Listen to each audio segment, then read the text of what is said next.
last time in Renascence, getting back to it, you guys had wrapped up your business in Chaser. You had successfully shut down the Cult of the Leviathan operating there.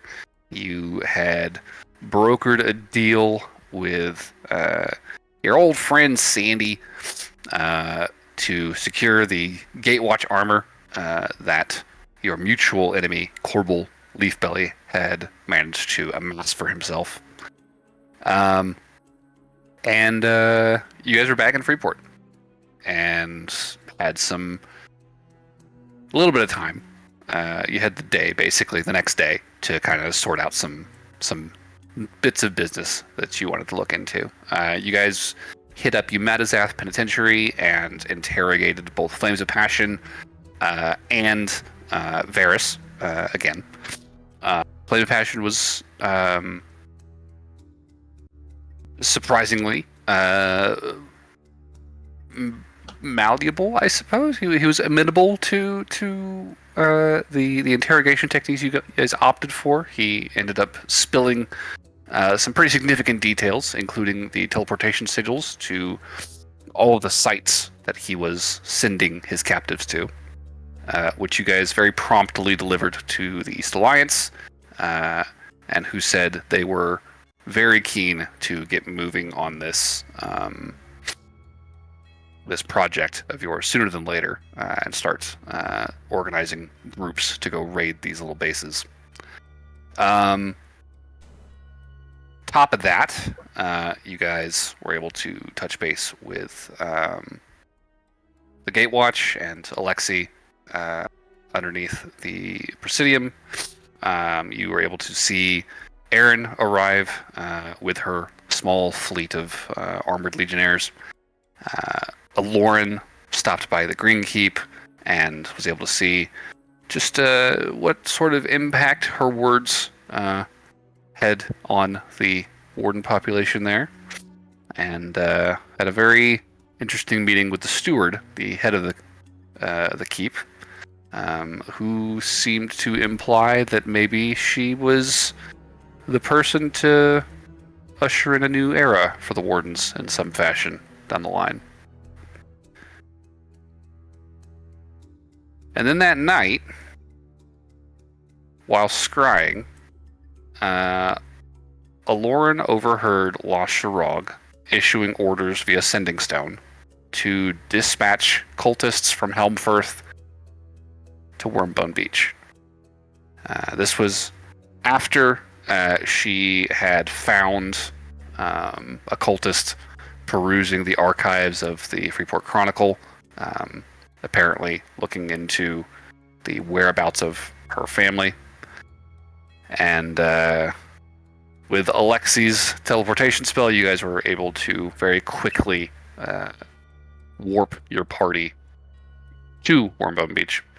You're all currently standing there, assembled on the shore at probably a little after sundown. You know, the sky's beginning to darken. The horizon starting to fade, the last of sunlight, and all that's really left is the hazy red glow. Oh, we lost Barnaby. Uh-oh. That's Barnaby. And that is where we're going to pick up. You guys are in this village. There's about 6 small wooden buildings built along the shore here. There's a single dock where, small ships could be moored. And it is bedtime. It is quiet. Are there any questions before we get into it? I have one thing to say to the whole party before we start this session. I am taking a break from Lauren and playing a new character, so she's going to go off on her own for a little bit. So please let that happen. So. Oh, shit. Sounds good. What? All right. What? What? What? What did you say? I knew she didn't look good when she said that was her own blood. She should have taken the Band-Aid when I offered her to. You sound very muffled, David. Yeah. Am I? Oh, that's Not much anymore. better. You're probably Oh, just I didn't turn my head. leaning away from the mic, yeah. Maybe. Next. Stop. All right. Um, Well, she's gonna go to her mom's house and start pounding on that door. yeah, I think the immediate emotion here is just kind of panic, because all we know is Lauren said her family was in danger, and we immediately teleported here. So immediately start looking around for signs of danger would be Noelle's first First inclination. thing. Sure. I feel I'll like say give me a perception check. she'll also say they're coming from Helmsfirth on horses. So I don't know how long that is from here, but it's a day's walk. Okay. So I don't know how much horses will. But that rip. Natural 1 to start the session. Hoo-hoo. Fun. Great roll. I mean, Noelle, you are probably still adjusting. I mean, you went from being in a relatively well-lit interior to just like a dark outside scene. Night vision still hasn't really kicked in. You know, there's not really any lights out. It's kind of cloudy. You know, moon's largely covered by some thin clouds, so you can see it, but it's not really helping. And you're not really sure where to look outside of just kind of like scanning the perimeters of these buildings. You know, kind of looking up and down the coast, and you're not seeing anybody. Yeah. Then I would probably just start following Lauren. Okay. Yeah, Alorn, you're banging on the door, and you aren't going to hear an answer. Mom?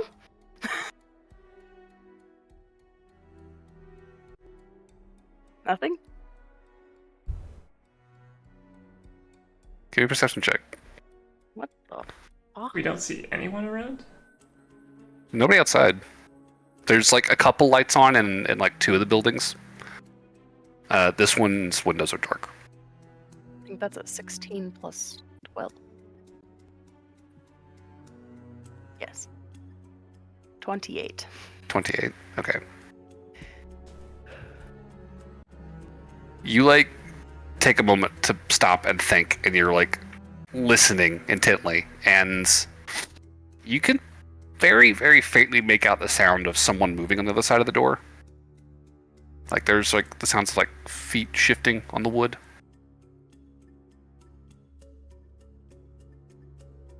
And there's a slight bump to the door as you're kind of like leaned against it, and you can feel almost like someone like leans back into the door, kind of like shifting it in its frame ever so slightly. Mom? She'll ask one more time. Yes. If you don't open this door, I'm coming in either way, so... Lauren? Yes. You hear her voice very faintly on the other side of the door. Oh my god, please, I have to talk to you. Is it really you? I swear to god. Wait, what do you mean by that? You told us that there might be people coming after us. Yes, they're on their way here. I need you to open the door so I can talk to you, please.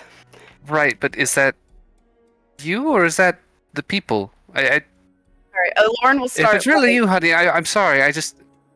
She'll God, start like. it sounds like you. About their life and stuff. Okay, I'll say give me a persuasion check with advantage. Okay.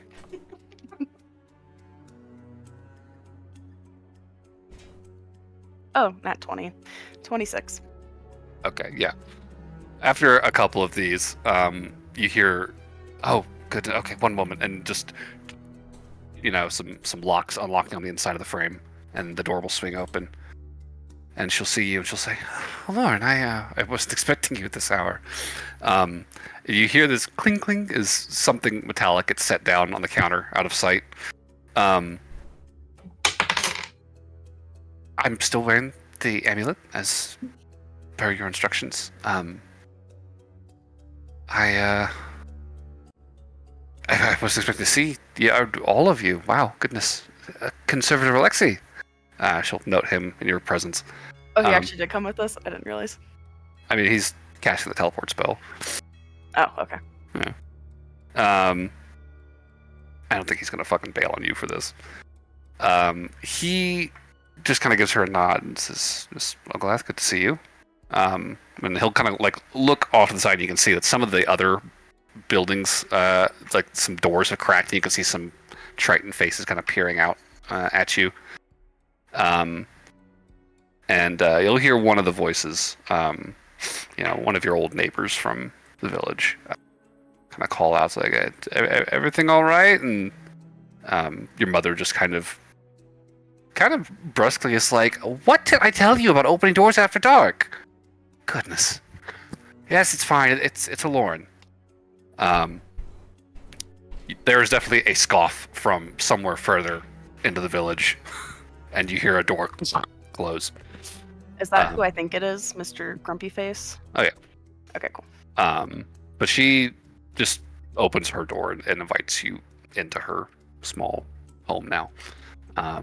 There's a single bed and a table with 2 chairs, and a small kitchen on one side next to the hearth. Beyond that, not a lot else. I think Lauren would probably be like, explain what happened. What brings you here? Oh. Yeah, I'd be like, they're on their way here actively, and I need to get you guys all out, and I can.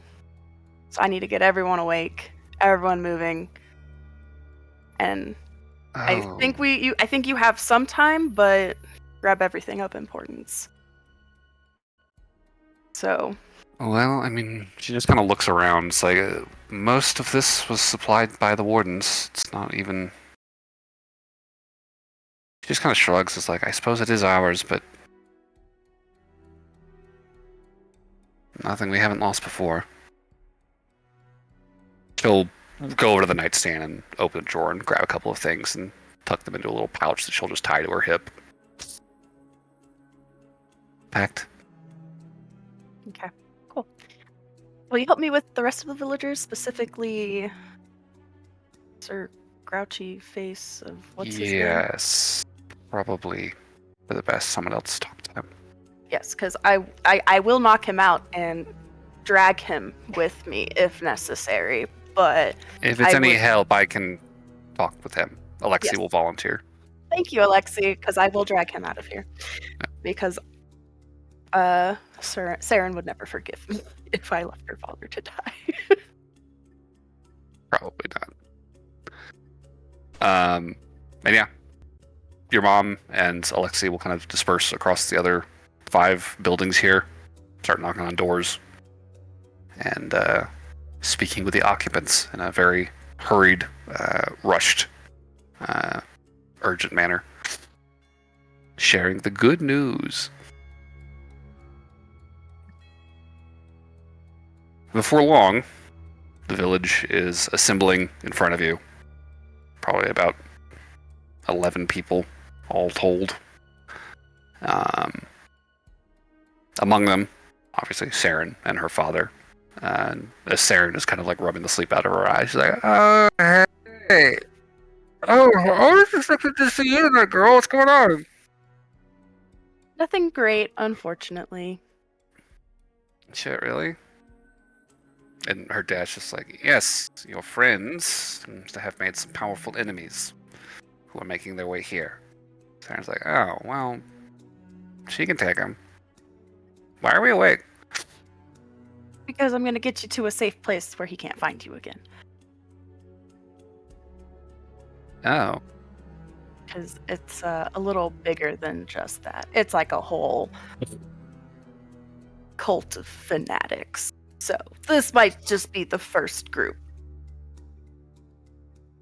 of many if we just kill them and leave you here. Okay. That's pretty bleak. Yup. Where do you intend to take them, Lauren?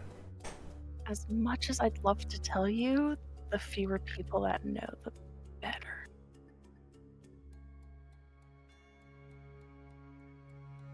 Is the plan to swim? Alexi's gonna ask. Oh no. I got a spell for this. What was that, Kat? No, I was going to say, Lauren, Yeah. it might be good to at least tell one of us on the off chance that something happens later Well, down the line. think I'm going. Okay, fine. She'll take out her sending stone to Noelle and be like, I'm going to take them to Feral for tonight. And then the next day I'm going to take them deeper into the mainland. Okay. I might go back to, well, I could go back to Freeport and ask the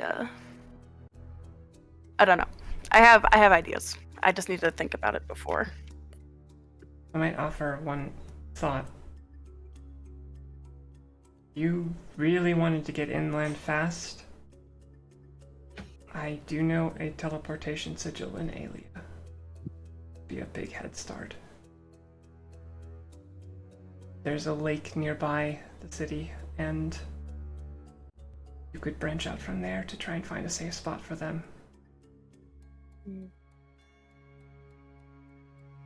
That could work. I think I want to keep them in a city where the Eastern Alliance is, because I know they'll help me if I need them to. The closer you are to the coast, the closer Lasharog is, but I understand the logic at least. Yeah. As I said, I just want to take them to Feral tonight to hash things over and deliberate. Okay.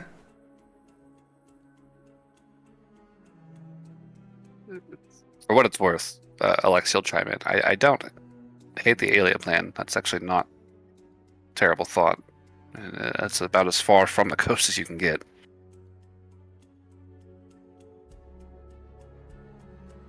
As far as we know, he doesn't really have a presence in the interior.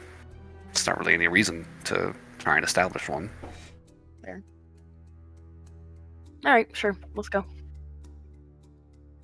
Oh shit! Really? That was fast. Oh, okay.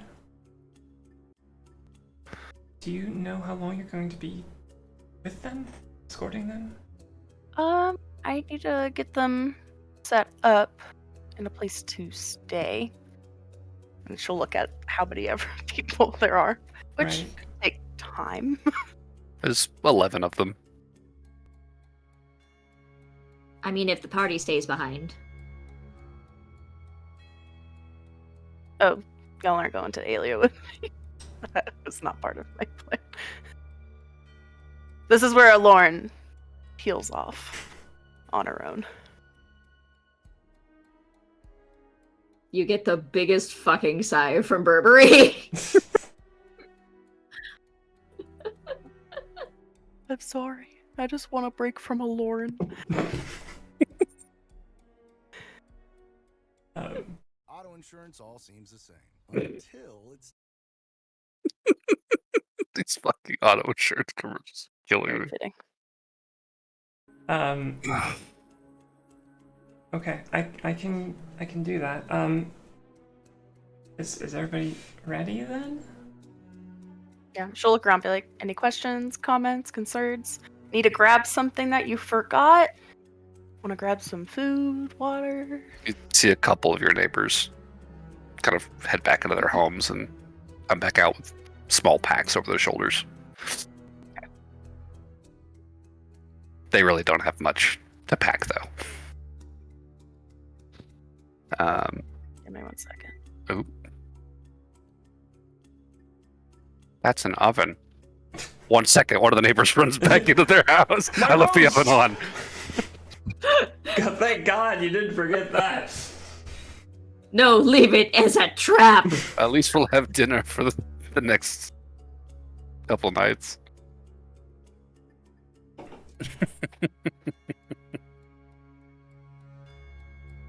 The killers arrive. I smell cooked meat. Okay. They're here. They're not far.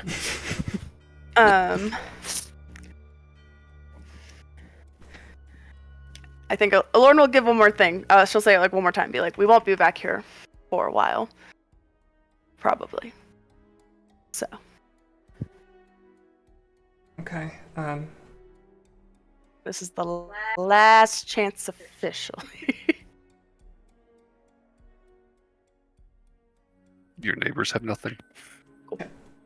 Just nervous expressions on their faces. Don't worry, we probably could take care of these guys really easily. This is more about getting y'all safe so they can't find you. Taking care of that. Which I'm sure the Cool. rest Yeah, for sure. will. Yeah, I mean, you guys killed a huge fucking worm, right? I mean, Yeah. a bunch of dudes on horses are like bitch work. Yeah, they Right? like poison though, and the poison's kind of dumb. Her dad's just like, wonderful. For what it's worth, again, this isn't about the immediate threat. This is about the continued problem. Yeah. And then I feel like Alorn's like, oh, that reminds me. And she'll probably like take off like one of her attunements and put the amulet of non-detection back on. Okay. Fair. Because as soon as they find out that they don't hear back from them, they know we found it. So she will definitely be amulet of non-detection this whole time. I'm assuming your boyfriend's going with you. I don't know. Is he even here? I assumed he came with. He would have been the 8th. Oh, hey, Adlar.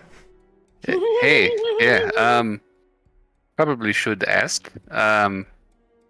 Do you want my help with this, or?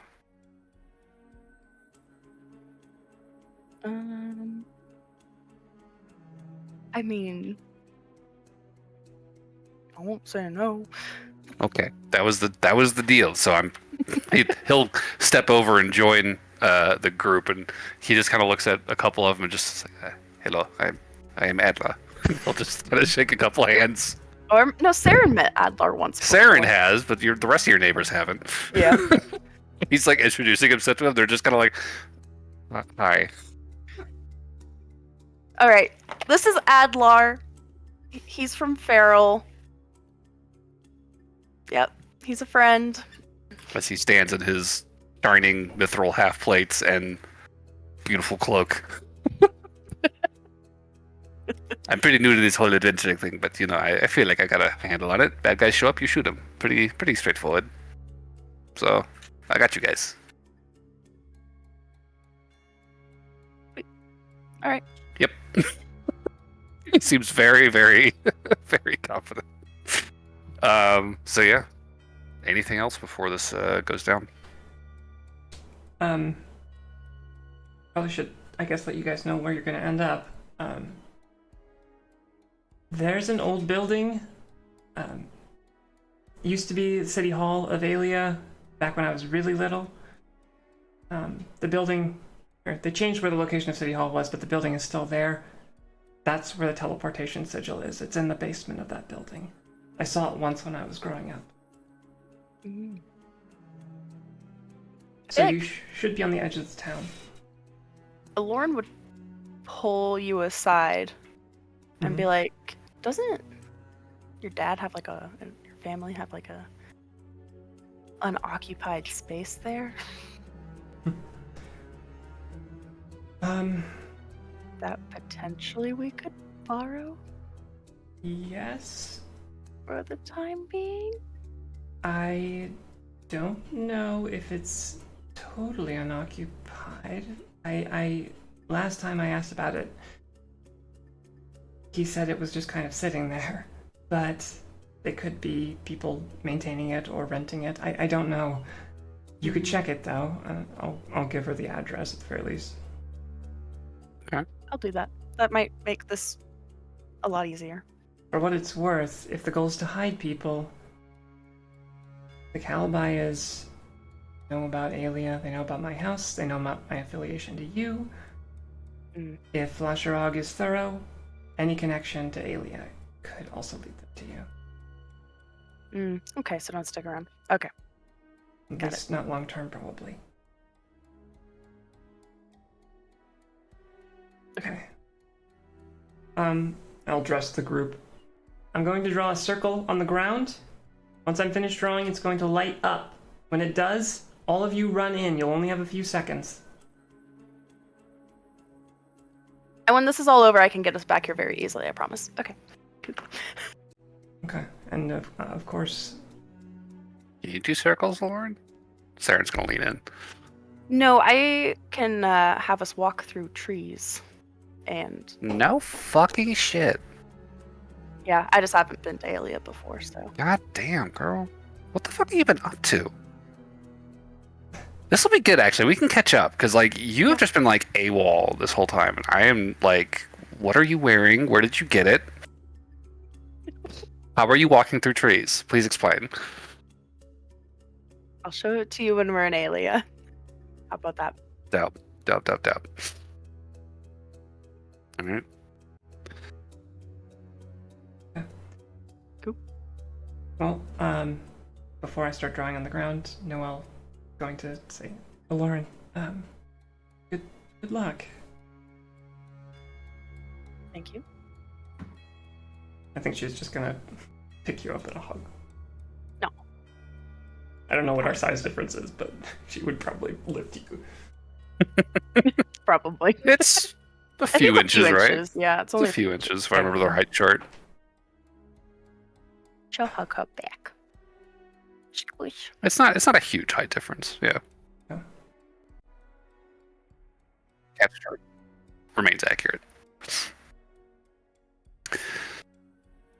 Well, All I'll right. start drawing on the ground. If anyone else has anything they wish to say or do, that'll be my next task for the next minute. Burberry gives Alorid 2 pats, and then goes and stands somewhere else. Away from the circle. Definitely not in the circle.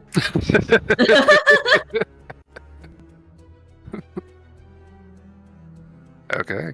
Well, if that's everything, I think that a minute will pass, and Noel, all that's left is for the final piece of the incantation to be spoken aloud, and the circle will light up. Everybody ready? You see a bunch of somewhat unhappy nods from the assembled Tritons. Is it mostly one unhappy nod? I mean, nobody's thrilled about being awoken in the middle of the night and taken from their homes and told they have to go hide at Hey, some they're getting foreign taken city. from their homes willingly this time. Not Yeah. I mean, like I said, nobody's thrilled about it, but it's better than the alternative. yes. The alternative is you're all either dead or captured. Actually, I think he said captured. So for probably sacrificial purposes, which probably would not be a great time for anyone. You're really selling us on this situation, Lauren. Thank you. Hey, I'm just letting you know how bad it is, so you understand why we have to go. Oh, Be such a bitch, Dad. What was that? Sarah's just like, quit being such a bitch, Dad. Thank you, Saren. Always appreciate the support. last little tip. When you're in the circle, don't keep running. You're teleporting into a basement, and there's probably going to be a wall. Okay, good to know. So just like walk in and stop. Yes. Perfect. Okay. Draw the last sigil and say the magic words. You will see the arcane lines and runes of the teleportation circle light up, kind of casting everything in this sort of eerie glow. Long shadows on the ground. And are you bringing out the rear or are you leading the pack? What's that look like? I'll lead them through it. Sure. Before I step in, I'll be like, make sure to like grab this sigil like clean off of this, please. Of course. And yeah, you step through, following Noel's instructions, and in a flash, you find yourself in a very dark, stony chamber. It looks very much like a cellar. There's a wooden ceiling overhead. There's a dimly glowing sigil beneath your feet. And before you can even really catch your breath and really get a sense of where you're at, you feel a second body materialize into the air behind you and just kind of collide with you since you stopped walking. And as everyone on the Emerald Coast is watching these Tritons file into the teleportation circle, Aloran, you are suddenly dogpiled by a dozen Tritons who stopped walking and are now all falling into the same spot in this cellar. Oh, And that was bad advice, Noel. within seconds, the teleportation circle flashes for the last time, and with a final sort of flicker, like a burning candle, you see the light dim and go out, and all that's left are sort of smoldering embers around the perimeter where this circle had been laid in the ground, Noel. And Aloran and her village are 1,000 miles away. The remainder of my Yeah. Immediately start prestidigitationing all the chalk dust away. Yeah, Alexi's definitely gonna get in there and help you. He'll start like kicking sand over it, and just every little cantrip trick he's got to kind of scour this spot. Well, Thank you, Alexi. absolutely. Noel, I think Yes. Drying and straight. you could draw a sigil for a different location. What do you mean? Well, if they think that she went somewhere else. that's not a terrible thought. Could I reasonably... Because I don't want to actually give them a location, like a real one. I could draw like a fake circle, I guess? Fake circle. It Because all the locations I have are like military bases. Yeah. That's fair. You could No, attempt to you should draw the one for the place we left. Chaser. Chaser? Their base in Chaser? Oh, the one... I didn't take the time to memorize that one. Okay. Well, in that case, it might be better to have no circle than a fake one. Yeah, that's I mean, probably... that's not a terrible idea. I feel like I'm saying that a lot tonight. Well, Alexi will chime in. Well, good No, ideas. I do like the idea of having the problem that I'm coming with is if we draw a fake one and they figure out that it's a fake one, then they'll have an idea that that's how we got around, or how they got around. Well, I think they're going to figure out how we're moving regardless. There aren't a lot of ways to get people from one place to another quickly. That's fair. Well, if you think you can make a suitable dummy, I mean, we could just cast one right now. right Like, on top with of the the capital? first one? Noel, What? the capital? What about it? Have you ever been? The capital of what? Where? Of where? On the west coast, the capital of Lythor. No. There's a few circles in the city. Frankly, we could try any of them. Wait, what are we... I thought we weren't doing the fake circle. Oh, are we not? I mean... wouldn't it be better if they just have no idea what happened and they'd have to guess than to give them a hint? I mean, I suppose. I suppose my thinking was to, get them to exhaust resources on a wild goose chase. Maybe make themselves vulnerable. We could send them somewhere people are waiting. That's true. With a little planning, that could work. I do have sending prepared today. I could definitely get the word out. Wouldn't it be funny if we sent them directly to the prison? Well, there's no circle in Yamata's.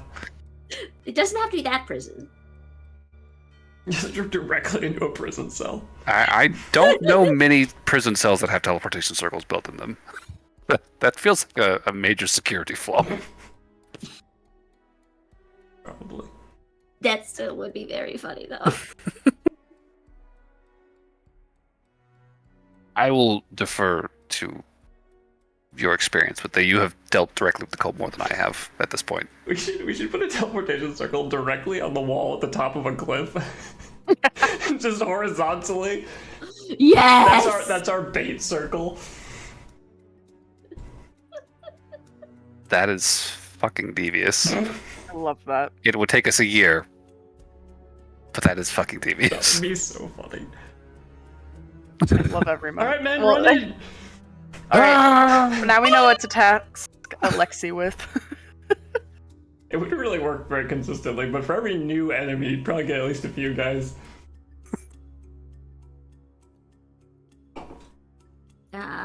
Anyway. If you think it's worth the time, Alexi, go for it, I guess. This is kind of your... Well, it's Burberry's idea, but... I don't have teleportation circles that would make a lot of sense for this. It's all basically the inside of military bases. Sure. I have an odd idea that might be a little amusing. What's that? Well, I do have a glyph of warding. What if we laid it on top or inside of whatever sigil we attempt to draw, so that if they tried to use the sigil, it would set off the glyph? If they even just come to investigate it. I mean, what do we want to put in it? How about something explosive? I'm not opposed. I like this plan the most so far. Is there a way that I could, like... I mean, do you have Glyph of Warding prepared? I can have anything prepared if I try hard enough. Touche. Do you have 200 gold pieces worth of incense and powdered diamond? Hold on, let me check. I know you've got powdered diamond. Don't play me. No, it's more the instance that I'm curious about. Oh. I mean, I do have incense, but I don't have it. I might not have that much of incense.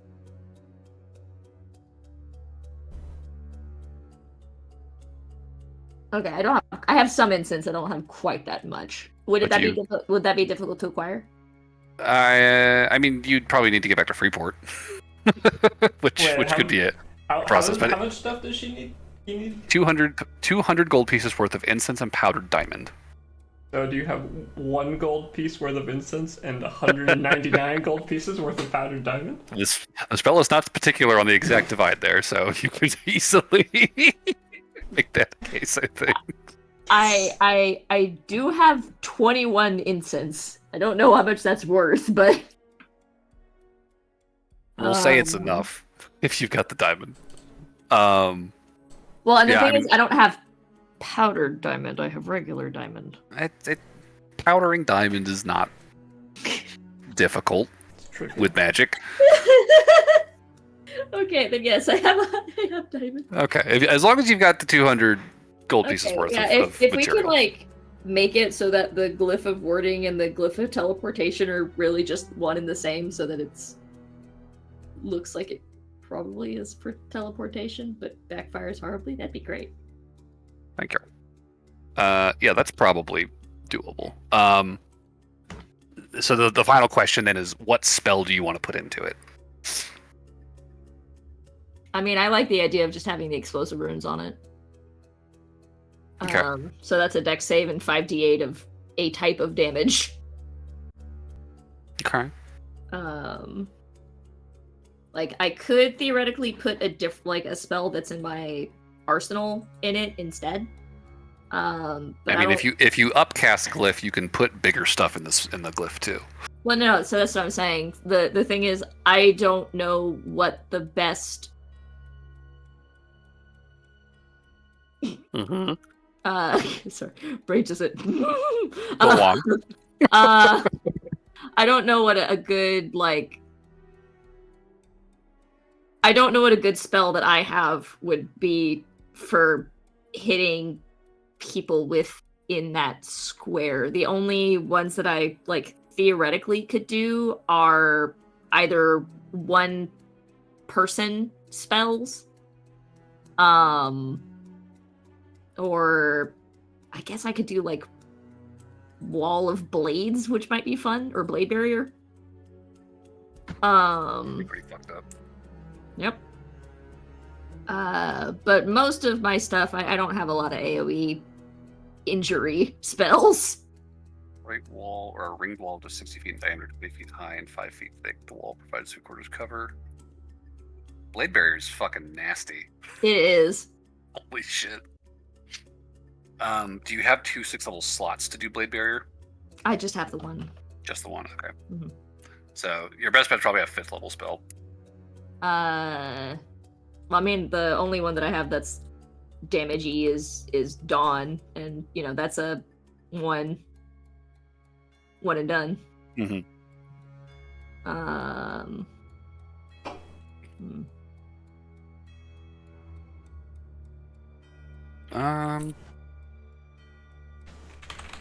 Do clerics have access to Wall of Fire? No, Light clerics do. I think. I'm not a light cleric. Damn.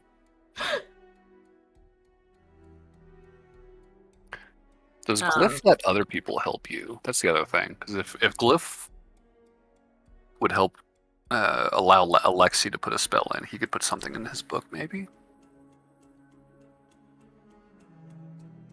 I mean, if he wants to actually help me write the glyph, because that's kind of like... Yeah, I mean, he's definitely familiar with the spell. Like, he would be able to assist, for sure. Would it be fireball? 9th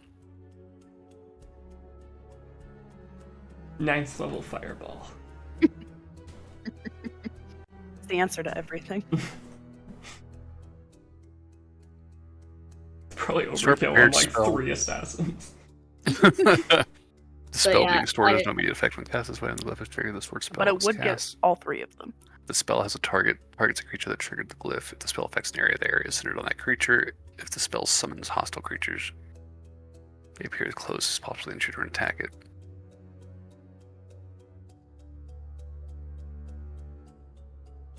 So like it could be that if someone helps me on it, like I'm drawing the triggering mechanism while they're doing the... I would be willing to allow it for the sake of rule of cool here. Alexi, I think, could supply a wall fire spell for this. If you want to just set this fucking trap and cook them Yeah, when I they mean, get close. And if he wants to get creative, instead of doing a straight wall, he could make like a zigzaggy so it makes a square. Well, you can make it a circle too. You can just make a ring. Well, yeah, but then like that, then they're not in there. Yeah, whatever he thinks is best. I don't have a wall of fire spell, so I don't know the best way of using it. I mean, I've never put one to use in this particular fashion, but And then the three of us make a... it's an effective deterrent. Then the three of us work together to make something that looks like it should be a teleportation glyph, but it's not. Sure. Yeah, I'll just take my normal ass chalk and just draw a phony circle. Yeah. I think Alexi will supply you, Noel, with a sigil that you can use. Oh, This would link up to the capital Green Keep. So the warden's teleportation sigil in the capital. And he would say, I'll let some friends back that way know to keep an eye out for some ne'er-do-wells that might come poking around. and you're certain you want to give La Chirag teleportation sigil to the leaders of the Green Keep? Because they easily could just come over here, pull out a notebook, and copy it down.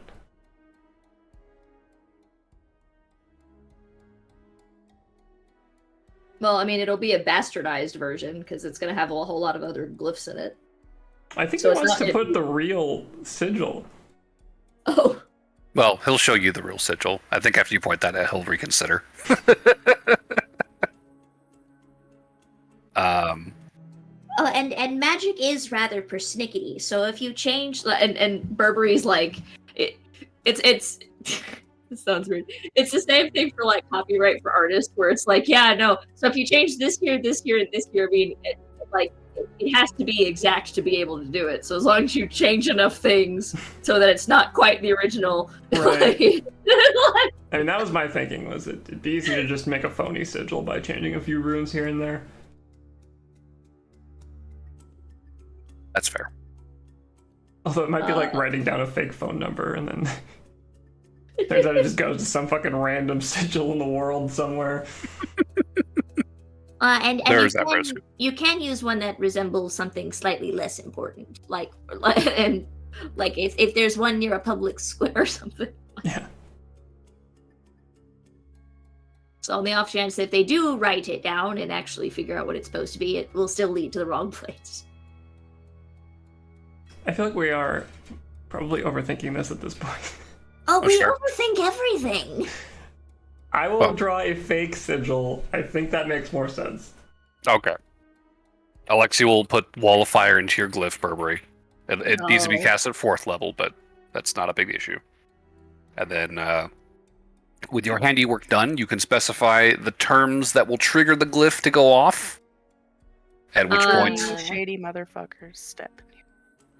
I will have it be anybody who attempts to try to use or copy this glyph. Okay. Because that would just be icing on the cake. So we will just not touch this glyph ever again. And we'll be safe. Yeah. Sounds good. I sure hope they trigger it, because this would be a very dangerous thing to just have sitting here in the wild. Some fucking random deer's gonna run over here and just... Well, no, it's because the deer doesn't know how to use it. Oh, it's when they try to use it. Okay. If they try to use or copy it. Interesting. So that way, if they try to copy it before using it or any type of like that, it'll go off. Okay. Correct. And most people, what we can do is, I'd say, let's just come back in a week, and if it's still here, then get rid of it. True. Because I did not specify that people can read it, they just can't copy it. Yeah. And anybody who's a magic user will know this. Oh yeah, no, this goes somewhere, but most people aren't gonna hop into a thing where they don't know what's on the other side. Right. Do you need me to rolls or Connor or anything for making this look like a teleportation glyph, or Say, consider you have someone who's able to cast that spell. I don't think we really need to make any checks to make a convincing looking teleportation circle. Okay. It's literally just like doing everything you're supposed to, except putting the right sigil in it and then not actually incanting it. So I think that's easy enough to do, given that you have Noelle here who knows teleportation circle. So your fake circle is in place. Okay. Oh, or I could just check on it every once in a while. I'm getting more familiar with this area. I might be able to scry on it later. Oh, that's a good idea. Okay. Oh, actually, can I only put one spell in it, or can I put more than one? Warm. In that case, I will do a second. I will make a second glyph. Interesting. Okay. What are you putting in it? So I'm gonna put this like on a rock or something. Basically, it'll be basically I want a spell that if this one triggers, I'll get a notification. So ascending to yourself? Yeah, or something of the. Is that dumb? No, that's clever. That's I like that. Burberry's just walking around the Presidium tomorrow, and he just suddenly beeps. You have one new message.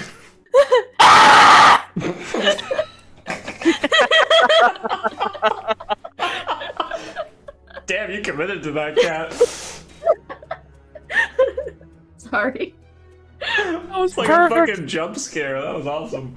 I was hesitating. I was about to start screaming, and I was like, "Oh no, I don't want to break the mic." And then just, holy shit, that was perfect. Oh. You could absolutely do that. Okay, cool. Now I wanna hide it under or in something so that this one can't be seen. It would need to be relatively close by to the first one if it's going to be triggered by the first one. I'll happily put it on something and bury it. Like. Sure. Excuse me. But yeah, basically I want. I thought sending would be good, but sending usually has a message in it, so I was like, well, nobody's saying anything. So how? Well, you store a prepared spell, third level or lower in this glyph by casting it as part of the glyph. Spell must target a single creature or an area. Spell being stored has no immediate effect when cast this way. When the glyph is triggered, the stored spell is cast. Spell's a target. Targets the creature that triggered the glyph. Oh, interesting. Sending. And said sending usually has a message in it, like it's like, oh. Couldn't you technically like cast ascending to yourself in the glyph? I'd be willing to say that's an applicable use of the glyph. Like, I don't think it's technically raw, but that feels like a reasonable use of it, you know? Mm-hmm.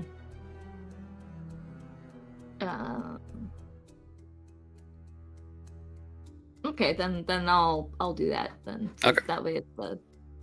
Yeah. And I'll just be like, hey, tomorrow me, it's yesterday me. The thing went off. Have fun. Okay.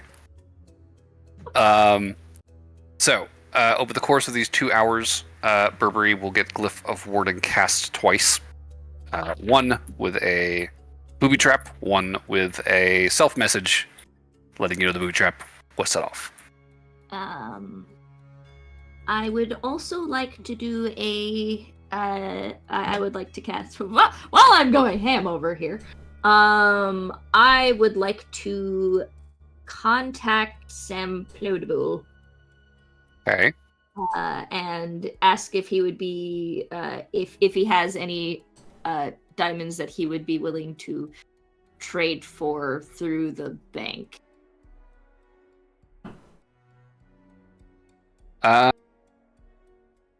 This is a sending spell.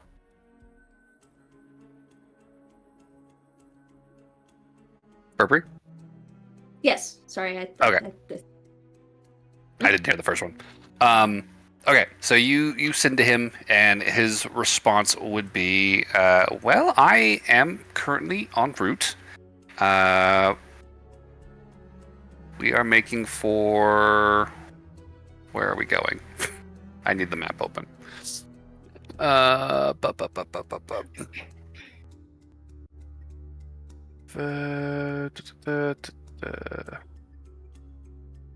He's heading south towards the island of Bromist. So he will check in once he arrives to let you know what he has on hand or what he's able to procure. He'll look for diamonds, he says. If I could get about hold on, mapping. Not the thing that I need to do.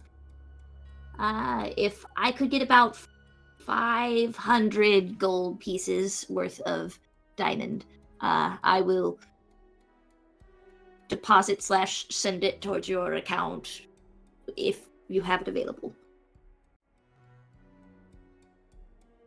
He will send you his account number. Just starts writing. Just Burberry standing there and just starts writing stuff down for no reason. And say that he will absolutely make it a priority to track down some diamonds for you. This man must love me. I just contact him randomly out of nowhere and usually trade several hundred gold. Mail order jewelry? This is brilliant. And I'll also send him my banking information for, whenever he needs to deposit the diamonds. Sure. Two sendings worth of information probably would be all that would take. Yeah, that's fine. Well, and I'm out of level 3 spells. Are we bailing then? Are we heading back to Freeport after this? Yeah. I believe so. Yes. Trap is set. Get moving. All right. Check Alexi's slots real quick. Campaign replay, it's just gonna be like, yes, one man caused all of these changes in the banking system. One who kept using it in weird ass fights. This weird cleric. He just showed up one day, started asking all these questions. Alexi will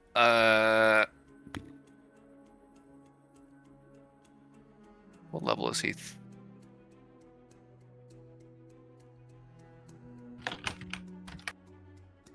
Okay. Yeah, he could conceivably get teleport back. Alright, so he would be able to make one more casting of teleport. Probably would have just been chilling while Burberry constructed his second glyph. And then once y'all were ready, he would incant the teleportation spell and see where that took you guys. Presumably Freeport.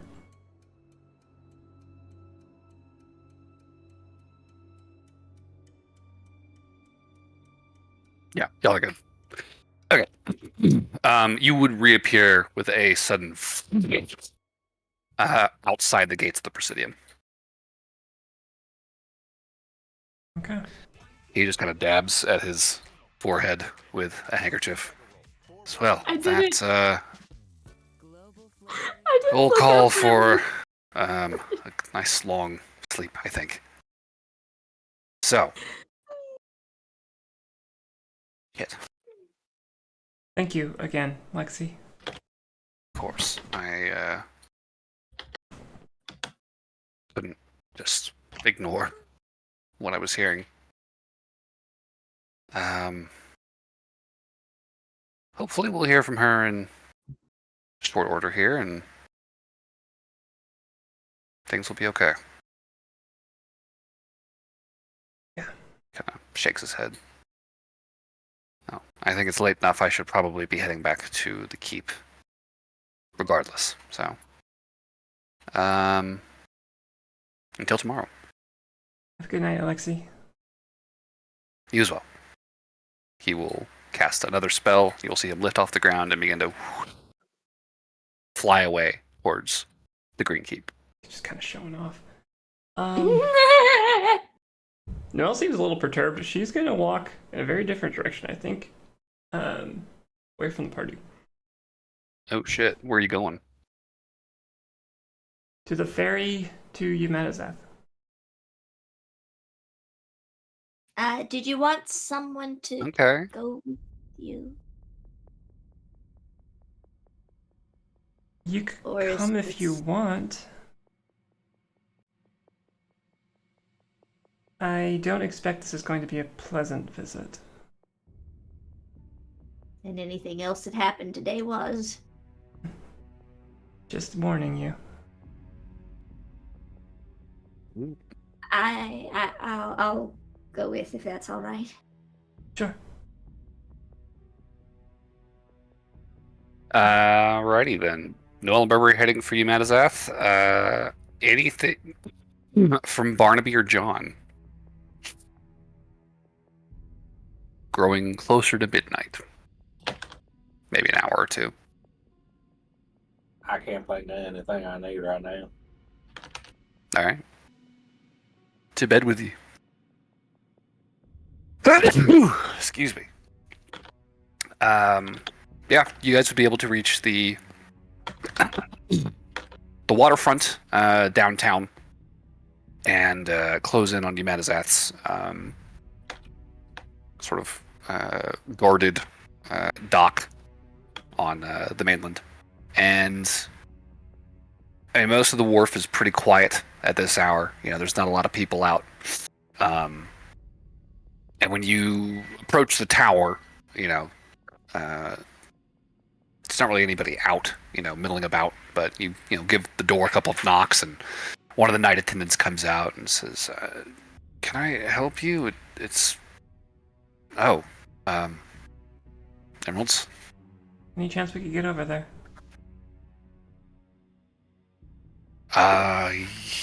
Yes, I suppose we could. One moment. He'll. For what it's worth, if it's easier, I can fly. But you'd probably need to call ahead. We can do that. He will head back in. Oh, he's about to close the door. So if you want to go ahead and start, I'll send the message. So you'd be able to cast fly. Yeah, Giant Eagle as a polymorph. Giant Eagle, polymorph, right? Yeah. And as you take off with Burberry on your back or in your claws, your choice. My back. You would see a light at the top of the tower ignite and begin to flicker in a very particular pattern aimed towards the penitentiary. And as you are crossing the bay, you would see a light on the island ignite and begin to flicker in a very distinct pattern, as if in reply. And as you touch down, you would see a small group of guards has assembled on the shore to sort of greet you as you land and return back to yourself. Gumbo, I guess? Good to see you again. Yeah, just here earlier, and we're back. I need to speak to Varys. Oh. Wake him up if you can. Certainly. Follow me. And a couple of the guards will break off from this little group and lead you guys up the path towards the gates. They will sort of give a wave up to the attendants in the guard towers, and you'll see the massive stone walls. What's up?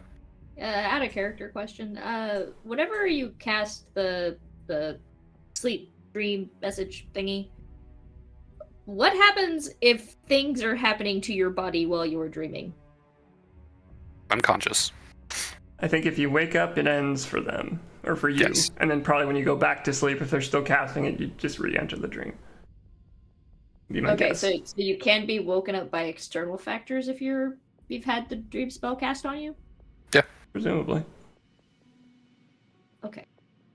Nothing that says it can't. All right, no, like I'll be real. My brain just went, well, I mean, if they can't wake him up, he's probably has the dreams. Wait. What if he got damaged while he was in dream? Could you theoretically be really mean to someone while they're stuck in dream? Just murder him. I mean, you could kill somebody with a dream. It's what, 5d10 psychic damage? No, not with the spell dream. I mean, like Just with your stab him hands. in the throat while he's in the dream spell. Oh. I mean, there's nothing stopping you from doing that either if you've got the body. Sure. Oh, that just got real dark in my head. Okay. Yeah, anyways, you guys would be led back through the gates, through the sort of darker than dark, shimmering fog that sort of envelops the entirety of the penitentiary inside the walls. And your visions would clear as these badges are set in your hands. You find yourselves back in the same sort of staging area that you were in this afternoon. And you'd be told he's going to be brought in 5 minutes or so. I'll need to be able to cast magic. Far left room. And they'll point you over. Okay. What are you gonna do? All right. You guys enter the room. You hear the door latch behind you, and about 5 minutes later, you would see the door before you open, and Varys would be dragged in, cuffed, gagged, and blindfolded, and roughly stuffed into his chair, and his chains pulled forward and latched to the center of the table. The guards would just nod to you and step back into the hallway. Noel will take off his blindfold and his gag again. He just kind of blinks blearily at you. You again. A line was just crossed, Varys. You're out of time, and the only person who had any sympathy for you is gone.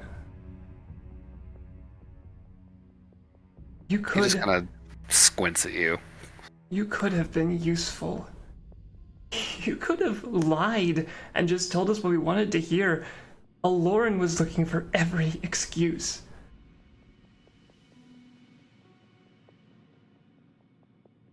And you wasted it.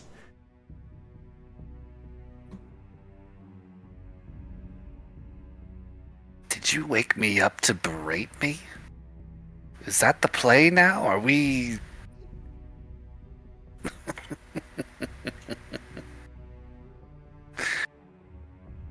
This is a new one. I didn't wake you up to berate you, Varys. I woke you up because you don't get to have secrets anymore.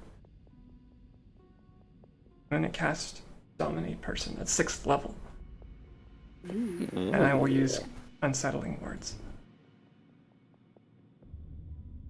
Okay. 6th level. This lasts for 10 minutes. Holy shit. Okay. Let me pull up his sheet. Rolled a 9. Holy shit. Fails. Ferris, tell me you had a good wisdom save. Okay, cool. Great, lovely. He fails. There's literally no way he could beat that. I don't think. Considering you have an 18, 19 on your spell save? 18 spell save for this one. Yeah, there's literally no way to beat that with a 9 pulled off of his save. So, you see his body kind of seize up, the muscles tensing in his neck, and the eyes suddenly bulge, as you sense this immediate sort of fight or flight kind of set in on his mind. But you are in deep, and you already have a very firm hold on this man's being. So what are you doing? And I'll step over to him. Until I drop this spell, you are going to only tell me the truth. Whatever that truth is in your mind or in your soul, you're only going to share the truth with me. You're not going to tell me what you think I want to hear. Just what you know and what you think. Is that understood? You see sweat is already like pooling on his forehead, but he nods slowly, unblinking. When did Lasharog last contact you?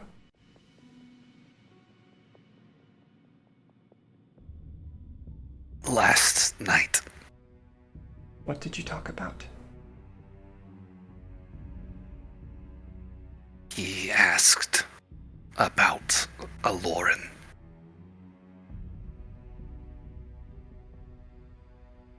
Elaborate. Again, he's just sneer on his face as he's trying to fight the spell, but speaks as he is bidden. He asked what more I knew of her after your activities in Chaser. He seems intent on stopping your interference, one way or another.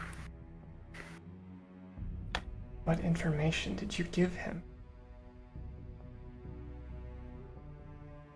I told him again what had transpired between us on Daggermore.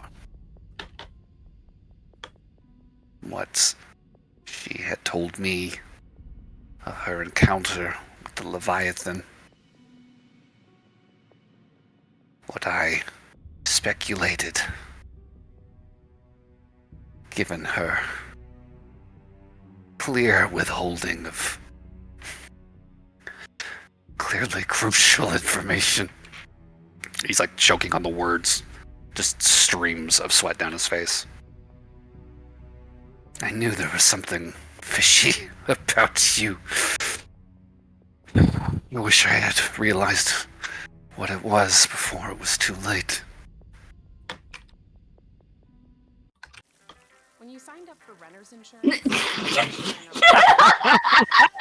Dude, these commercials just destroy the vibe. I know. It's killing me. I feel like Bardify is not the channel to go for this. At any rate, Yeah. he will continue. And say, after we discussed her conversation, her interest in the cult, he hit upon the idea of tracking down other survivors from the attack.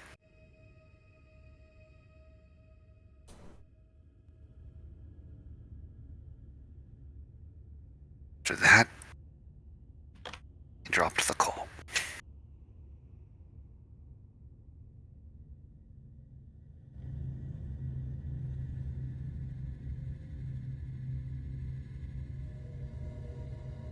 Has he stayed in touch with you fairly regularly since you've been in Yamadazath? He has reached out intermittently. More so since the arraignment than before.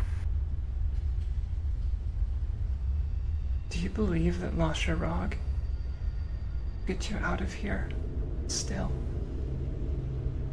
Or does part of you worry that you'll spend the rest of your days in here before it's crushed by the Leviathan?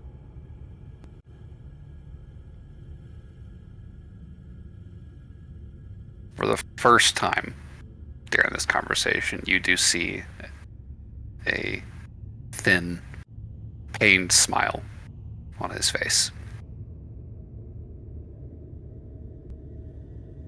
You will not defeat the Leviathan. It is coming.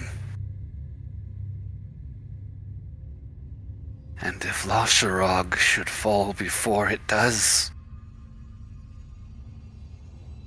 then I will be here, ever its faithful servant, ready to take my place at its side. In its mouth.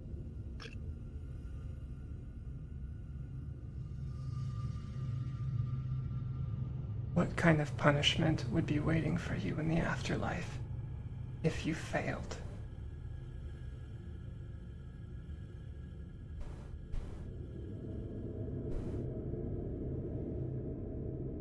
My soul and the souls of all faithful are pledged in blood to the Leviathan.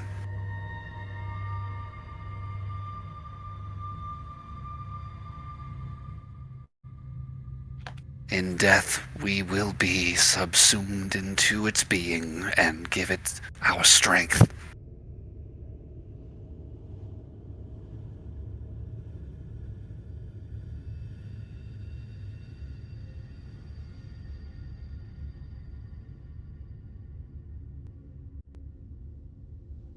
there any part of you that ever actually had interest in Aloran?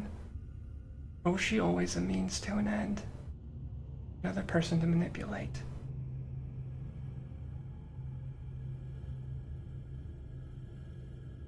Came to me.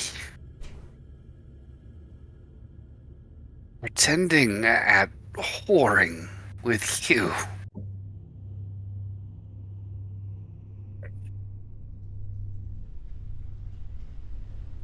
And then she was there in Pythe's cart.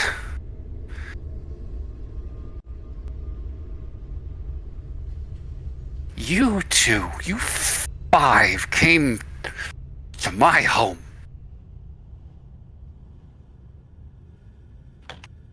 You attacked our people.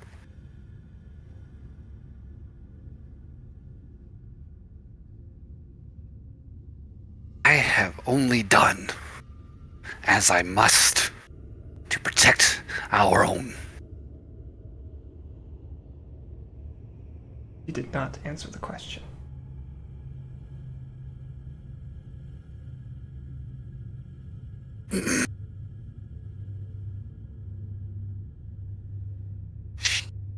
He used me.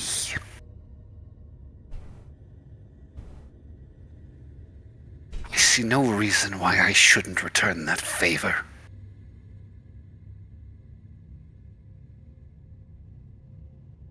Do you know where Lasharog is? I don't. He foresaw that this might happen, and in his wisdom has withheld that particular nugget of information.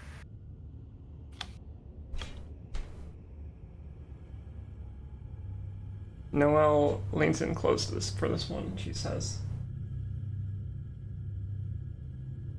have you ever overheard Lasharog say something that you shouldn't have heard?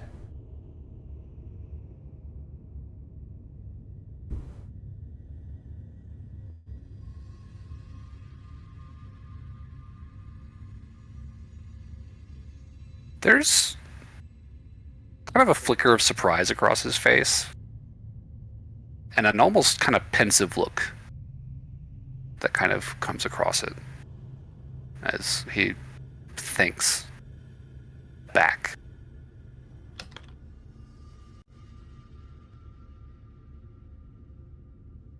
As a boy, I was perhaps overeager and often listened in on spells and rites I had no right to.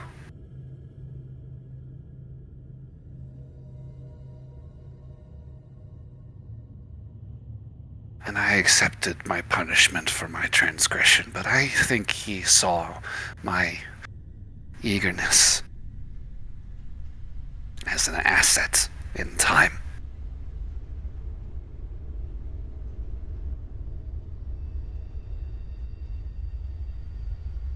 Through all of our conversations and all the interrogation you've been through here in Yamadaza, is there any information you have not divulged yet? Anything?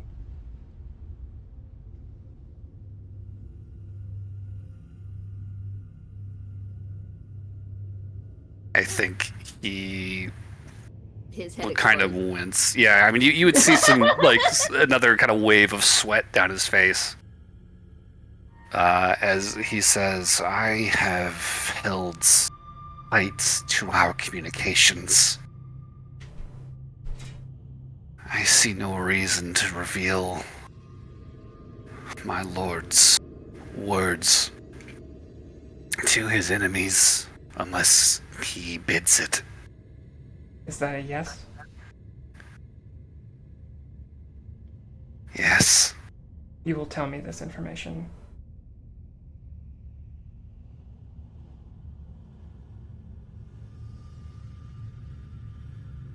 This could well take up the remainder of the spell. As a heads up. That's okay. I'm running out of questions anyway. Fair. I think he would probably begin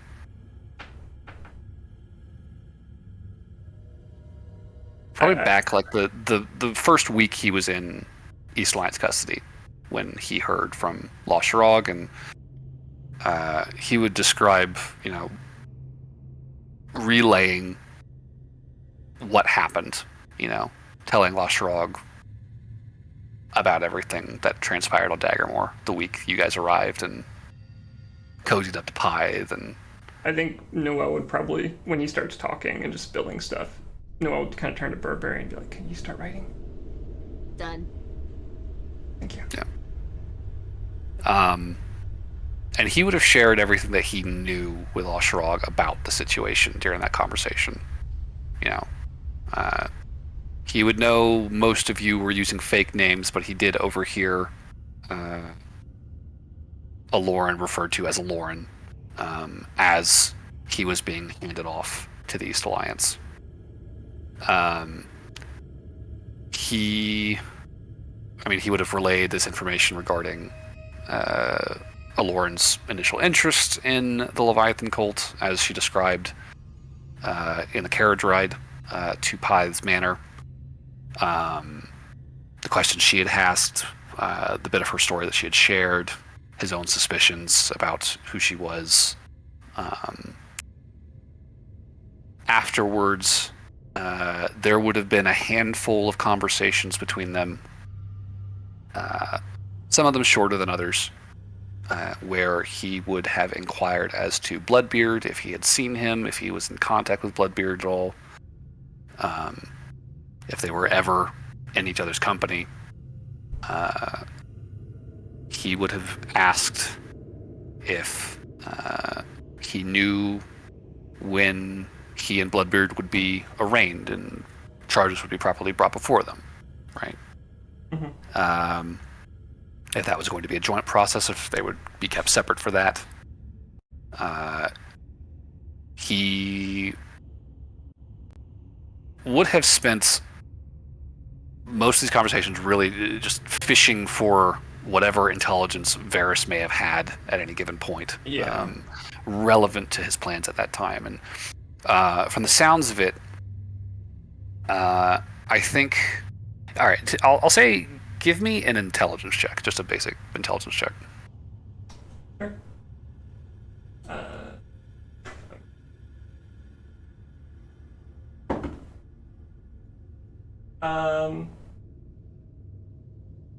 13. Okay. I think thinking back, you would be able to kind of connect the dots between some of the stuff that La Shirog was asking about and kind of piece together, like, okay, so that would have been right after we left Daggermore. There would be conversations where La Shirog seems more intent on securing assets that had been left unattended on Betting Witch, for which Varys was responsible. After that, it would have shifted to sort of planning for the arraignment. And it sounds as though, the Betting Witch situation kind of was relatively under control as far as La Shirog was concerned within a month. Mm-hmm. After that, he would have been planning for the arraignment, and then since the arraignment, they've been talking more regularly as he is checking in on Varys almost every other night to see if there's any news regarding your group specifically. Okay. Given that he knows you guys have an interest in Varys, as Varys has told him that, and he wants to know what you guys are asking about and why. Yeah. I think, I guess I'd just ask out of game, like, anything directly applicable to our current circumstances that we have not known that Varys knew. It does not sound like Varys knows much more about this situation with Wormbone Beach. the last conversation he had with Lostrog was kind of recapping what he remembered regarding you guys, Right. in the wake of your activity in Chaser. And there's no mention of Lostrog's plan, no mention of, what the next step after that was. It's literally just like Lostrog calls, asks a bunch of questions, and then hangs up. Okay. Basically, it's very one way, I think in the last 30 seconds, Noelle would just kind of put a hand up. How old were you when Lasharog took you on his wing?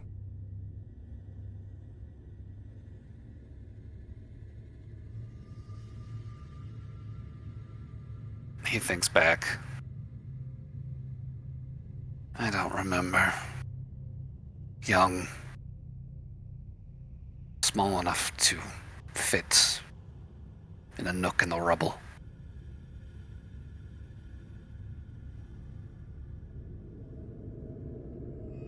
Tragic. I'll drop down a person.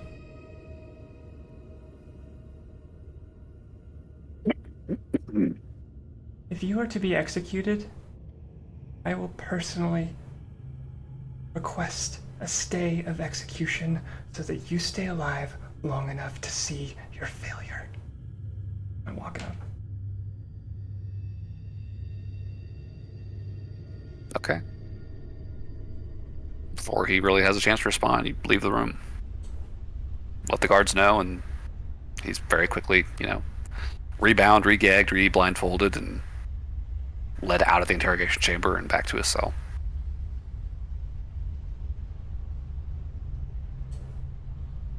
I think Noelle just sits on a bench outside and is just head in hands, barely keeping it together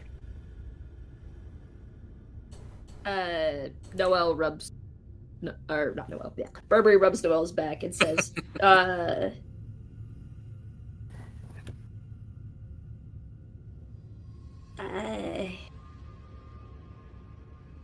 I pride myself on generally trying to be good.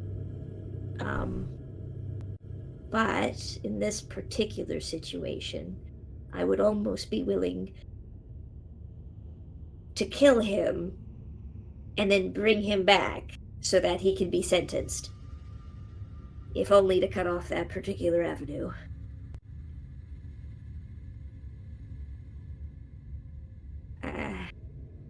As hard as that was, you did do the right thing.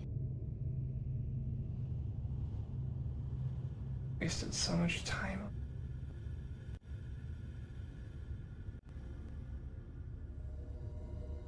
I think it's important to be able to see the good in people, even if sometimes they're past saving.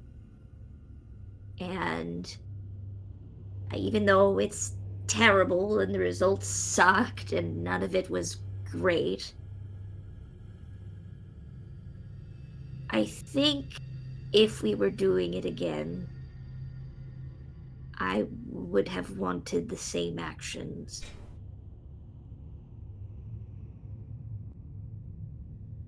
Because people deserve second chances.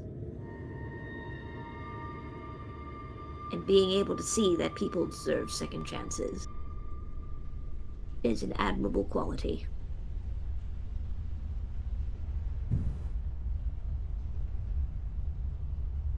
Lauren has been spiraling for a while. I think, even though I'm mad at her for leaving,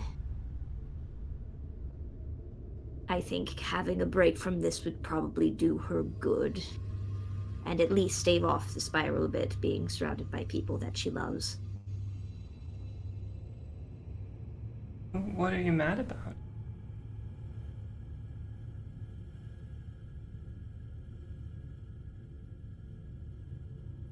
Burberry is quiet for probably about a few minutes. And it's a mixture of understanding that she's in a difficult position feeling angry that she didn't trust us enough to take us with her.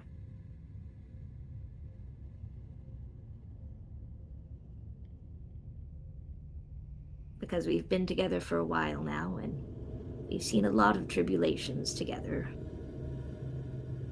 And for her to just drop everything in the span of, 4 hours?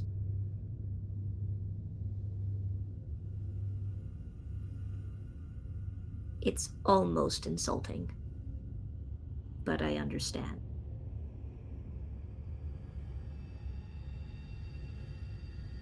We've had to make so many big decisions so quickly. I understand the impulse. We can't know if we're making the right decision after it's made most of the time. And I don't know if Aloran made the right decision. Maybe it would have gone better had we come, and maybe one of us is going to get captured by Lasharog and all of her work would have been for nothing if we had actually seen where she went. It feels like a coin flip.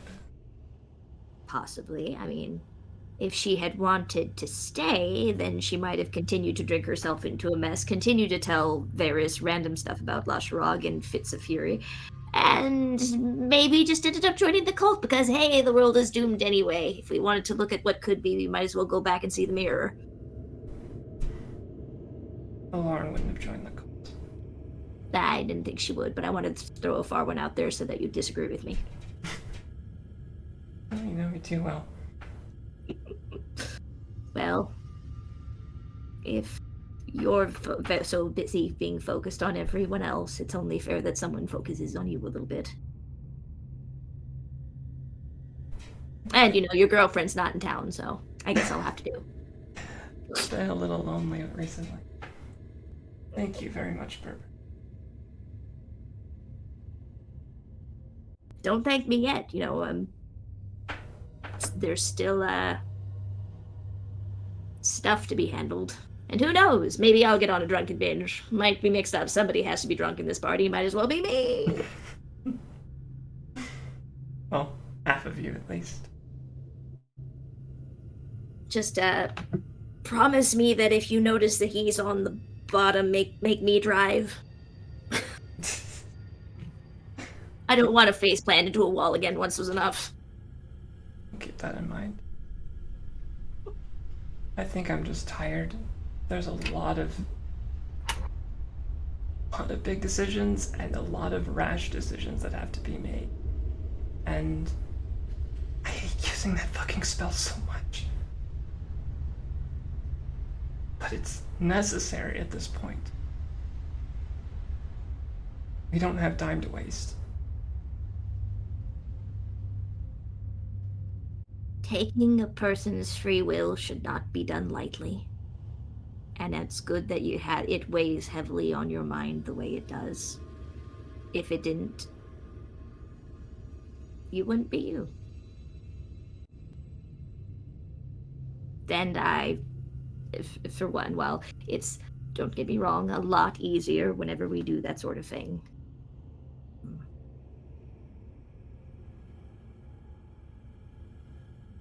At least Flames of Passion was a lot easier than that. I am a little worried for him now, hearing that conversation. But I think Flames of Passion, much like his name might imply, is the type to throw himself into whatever he's doing with everything that he has. And while in some cases that's an admirable trait, in this particular case it kind of backfired terribly. And if he had dedicated himself to literally any other god, I imagine he would actually be probably a lot like me. It's kind of crazy how just whatever you run into when you're young informs so much about where you end up going. Nature, nurture, tomato, tomato. Exactly. Okay, I'm gonna get really tired, and I still need to fly us back. Why don't I fly us back? You can take a nap. It's gonna be hard to nap on a giant eagle.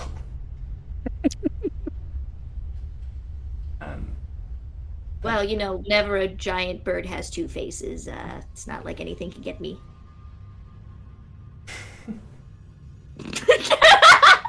You forgot about that, didn't you? I sort of remember it, but I was like, not thinking about it. I think that went just because Noelle's curious what that bird would look like. She wouldn't say that, but she'd be like, okay, I'm gonna fly. I'll make sure to face away from the thing whenever you do it. That's gonna fuck some people up, man. Okay. We'll exit Yamanazeth and I will polymorph Burberry into a giant eagle. What you got, Plet? It's a sight. I mean, again, you have this kind of Siamese twin situation where you have one smaller eagle growing out of the belly of the larger eagle.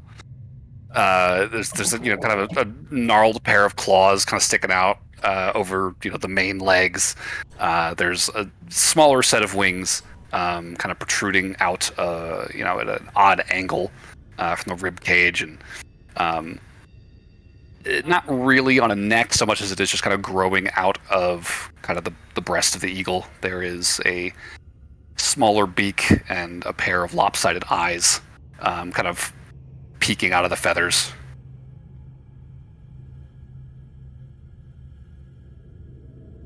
It's the eagle. It flies. What color eagle do you want to be a Berber? I'll just be, Standard. Okay. Fine. It's a big gold eagle. Yeah, and I guess we'll head back. It's very careful when it picks you up in its claws. Sure. But I feel like it doesn't land like in the Presidium, but it lands like behind the Presidium. Sure. Lands on top of it. Gideon, there's some kind of horrible monster coming toward the Presidium. Kill it with fire!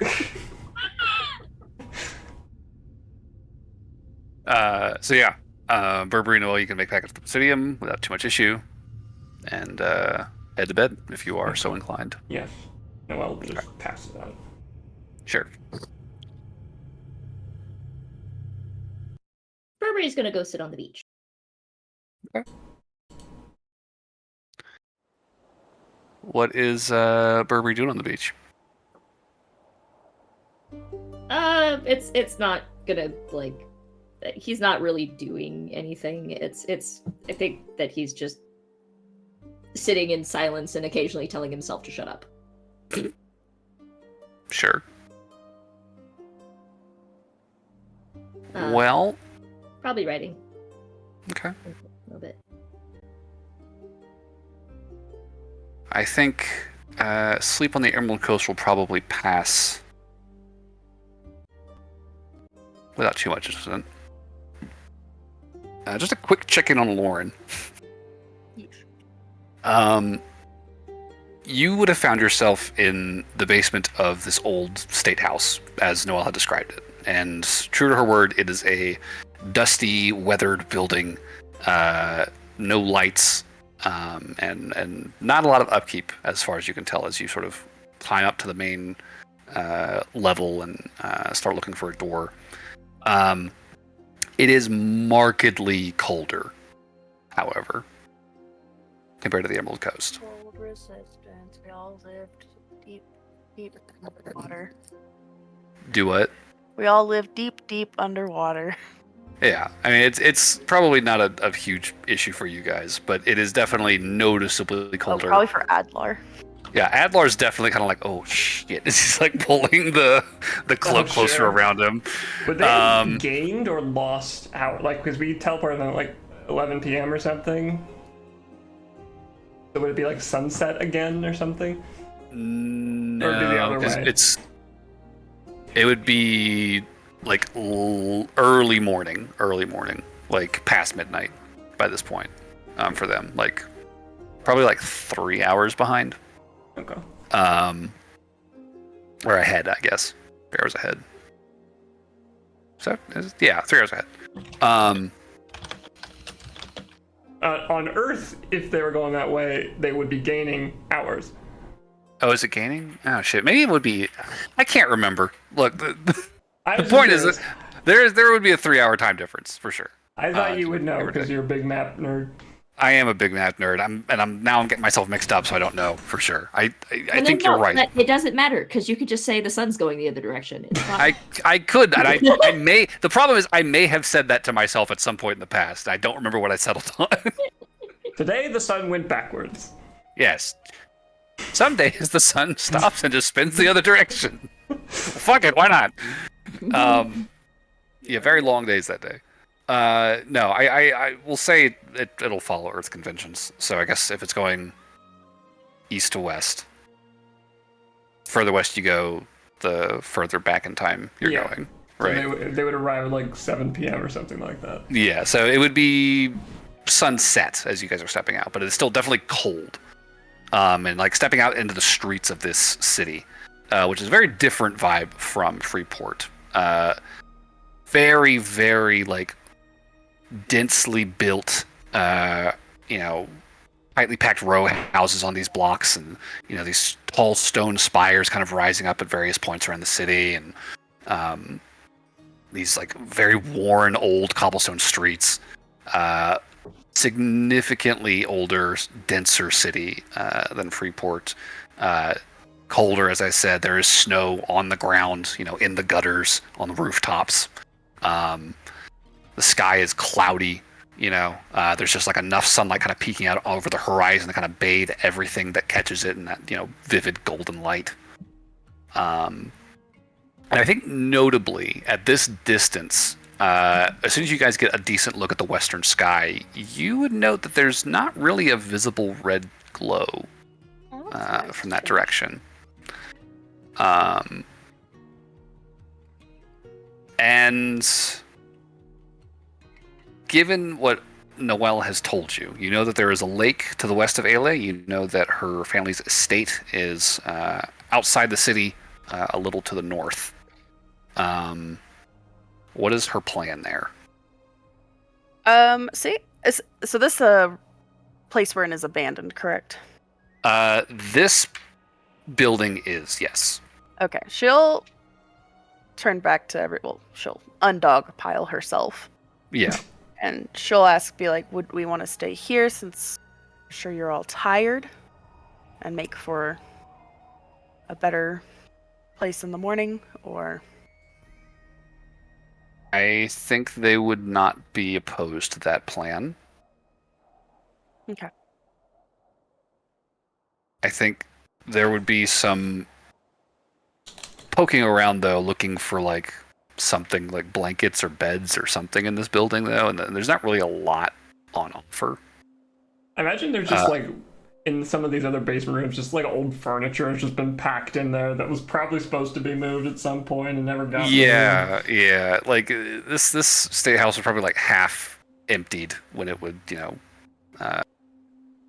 capital shifted. But like now it's just this kind of desolate, shitty old state building downtown.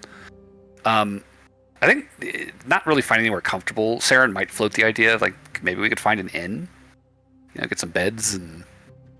Yeah, that's fine. Yeah, okay. There would not be a shortage of taverns and inns to choose from in Aelia. This is a pretty decently sized city. I think, if you guys get any elevation as you're kind of exploring, looking for somewhere to stay and getting kind of a view of it, you are looking at this pretty massive sprawl across these sort of open plains. There are some distant hills visible to both the north and the west or the east and the and to the south of you. You could see the lake off to the west, at the edge of the city, and that lake honestly looks not too dissimilar from the coast of the Emerald Coast. You know, it's just kind of stretches from north to south across the horizon. Pretty massive body of water, and you know, I think more so than you've seen on the coast, you would definitely see, you know, outside the city limits, kind of looking into the distance, the dark stretches of dense old forests that kind of stretch across the countryside here, kind of interspersed with, you know, these clear-cut squares of farmland that have been opened up there. Okay. But no mountains to speak of, no salty sea breeze, just cold, icy wind. But you guys would be able to find yourselves a decently comfortable tavern, tuck in for the night, you know, get some rooms. I would go after everyone's settled in. I'd leave and go get Adler some like warmer clothes. Sure. Gonna As I was need like, a cloak would be welcome, I think. Something a little heavier than this.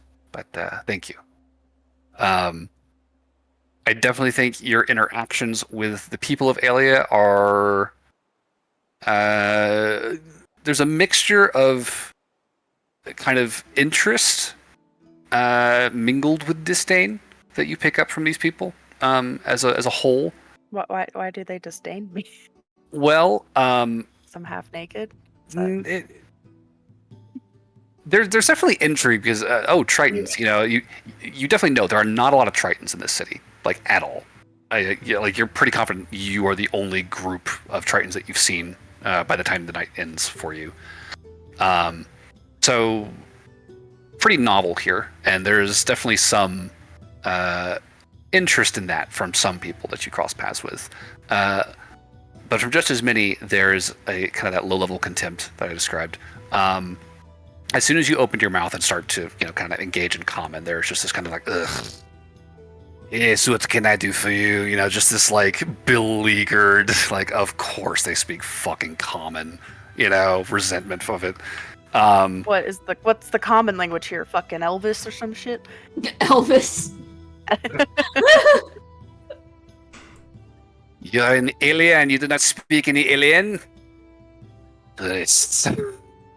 Oh, sob me a fucking river. I've had a terrible day.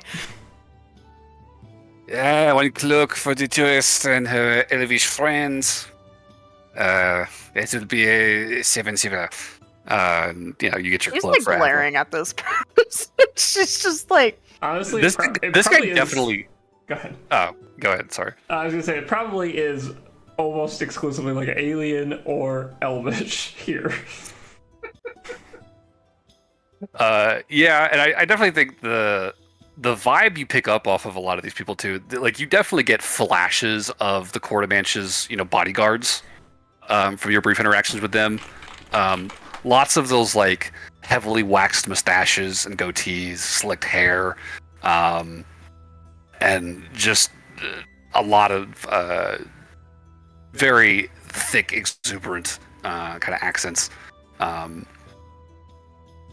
It's definitely a different vibe for the Emerald Coast. It's definitely not as welcoming as you remember Freeport being, and people are definitely kind of in a hurry to get where they're going, which, given the cold, you probably really can't blame them for that. yeah, she's not used to cold, so she's just like, pansies. You probably pass one half-orc dude who's like wearing like a thick set of like trapper's leathers and furs. He's got like a wolf pelt over his head as like a hat. He's just like, "You're telling me?" As he walks by. He can what?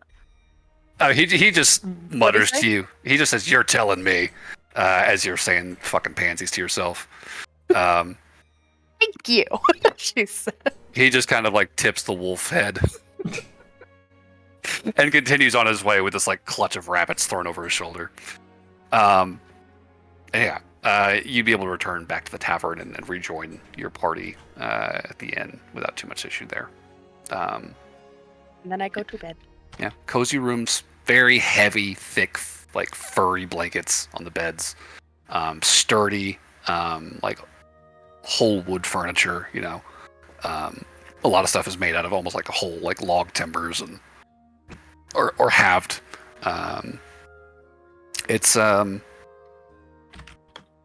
being a pretty affordable, and it's pretty nice. It's pretty sturdy. It's definitely a lot more insulated, more comfortable feeling than a lot of the comparably priced inns back on the Emerald Coast. Is there anything Alorn would do before bed? Probably not, because she wants to go shopping in the morning to get everybody like Geared. Sure. Yeah. Okay. Fair enough. Well, morning will come for everyone, and I think this is probably a good spot to take our break. Okay. So if we want to be back in about 10 minutes, we can pick up in the morning. All right, switching to break.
Stream is back. Okay. So, I think picking up in the morning, one thing to note during the night, Burberry. Yep. About 3 or 4 hours after you guys teleported to the beach and set up the glyph, you would receive a sending from yourself. I would like to cast clairvoyance. Clairvoyance only has a distance of, I think, a mile. Wormbone Beach is a good distance further. Hold on. Oh, 1 mile. Okay. Yeah. The one there's one that I can that I'm familiar with. It might be scrying, but what was it? Because I've done it before to try and look at other Severin. Yes, scrying, but that's for creatures. I thought you could pick a location with scrying. Yeah, you can choose a location you've seen before as a target. When you do the sensor appears at the location and does not move. Then scrying it is. Let's scry. All right, scry it is. Yes, you would see through the scrying sensor in the sand in front of the houses, between the houses and the water. There is a pretty sizable, probably like a 10-15 foot radius. I guess it would be 10-foot radius. Wall of fire just burning away in the midst of this little village. And you can hear a lot of screaming coming from inside. I'll just sit and watch quietly. It doesn't take long. I love my stories. Well, In less than a minute, the screaming stops. And the wall of fire would fade away a minute later. Or not a minute later, but after a full minute. And you would just see this charred circle in the sand and what looks to be 8 charred humanoid corpses in their midst. Well, that's just. I think the reason that Burberry waits for the end of it is so that he can just be like, we did get the right people. We did just get randos right. It's just a group of hunters.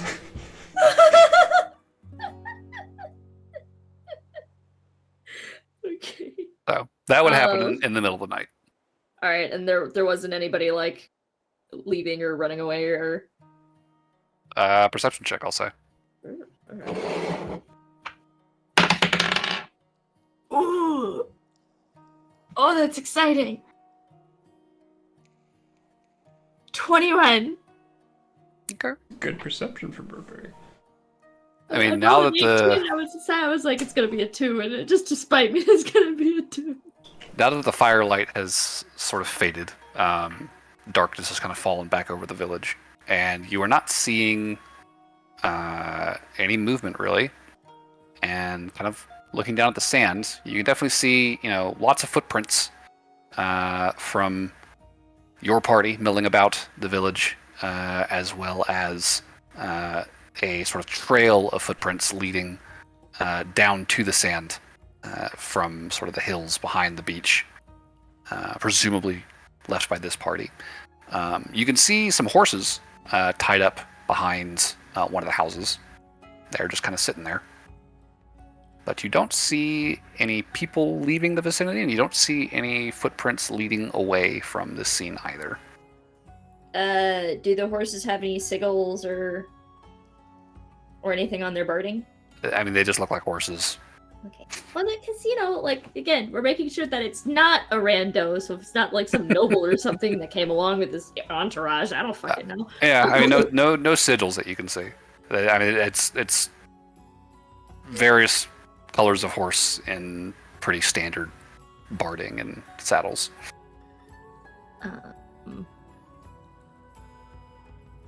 Okay, and it says that the sensor doesn't move around, so I'm here.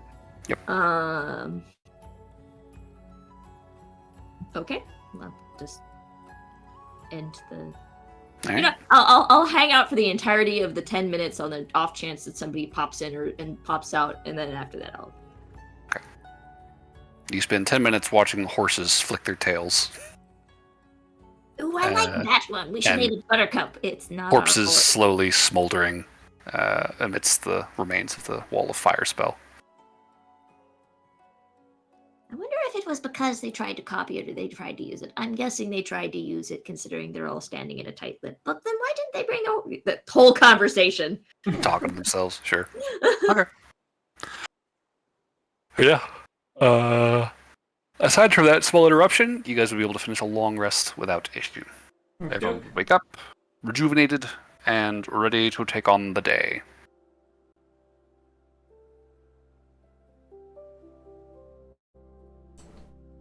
Spells. So news from the night.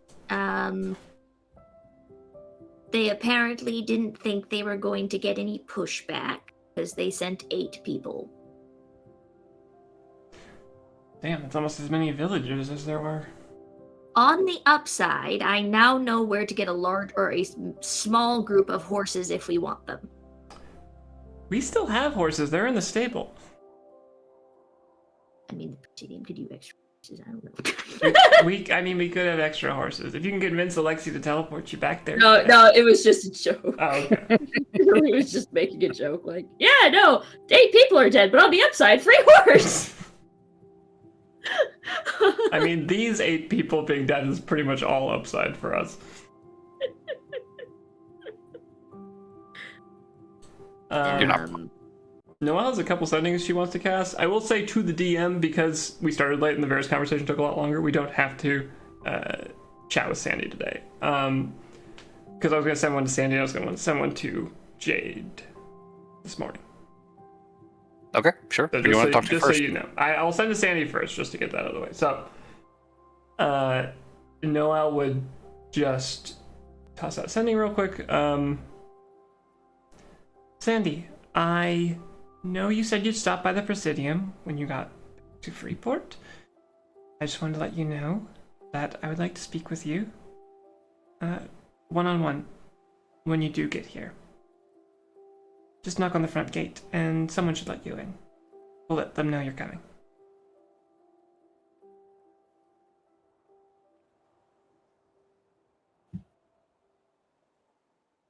The reply comes after a moment.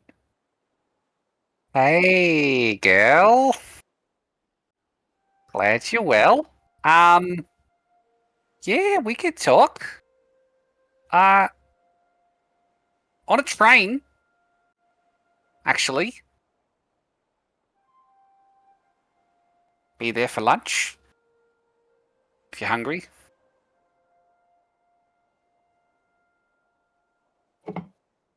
Sandwich shop.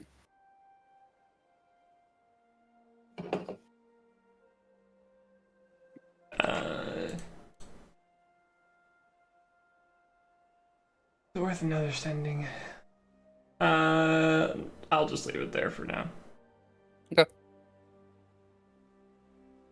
And then I am overdue for getting in contact with Jade. So do that as well.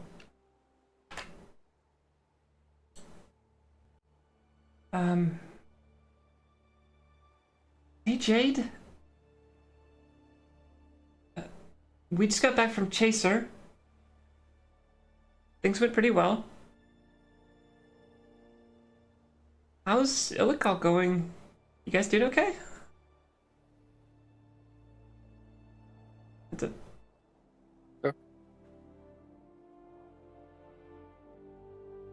I think that the reply you get back is pretty relieved sounding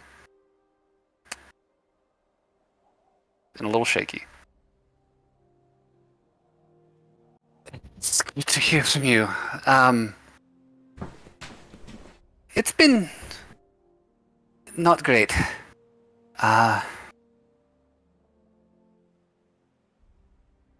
Found the tomb very bad time inside.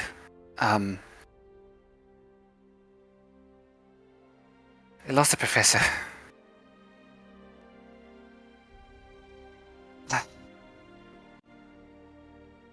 don't know what to do. It's just me and Kiki, and we're kind of at a loss.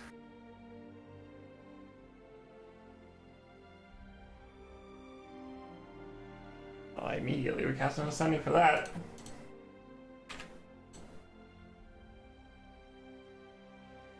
Are you both... Are you in the tomb? Are you safe? What happened? Do you need help right now?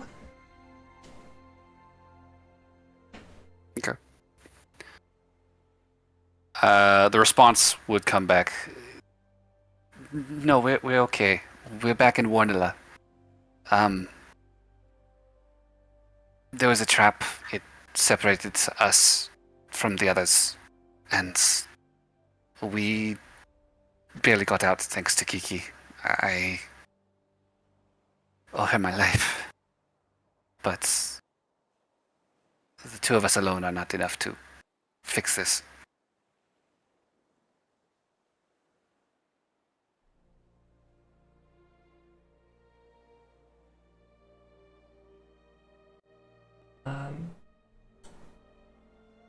I'll do one more something. Actually, before I do I have a teleportation circle that can get me to Illigal or not? Yeah, there is a fort on Warnilla. In Warnilla. Okay.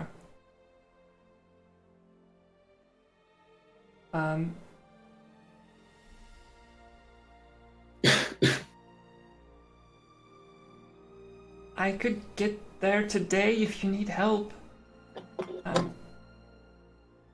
don't know how time sensitive this is, but you sound a bit stressed. Do you need aid? Please let me know.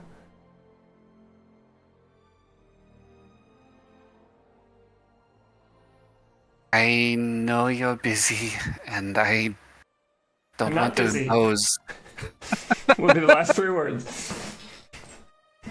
You'd say, I don't want to impose, but this is beyond either of us. If you can, I won't turn down help. It's just been one crap job after another. Thank you.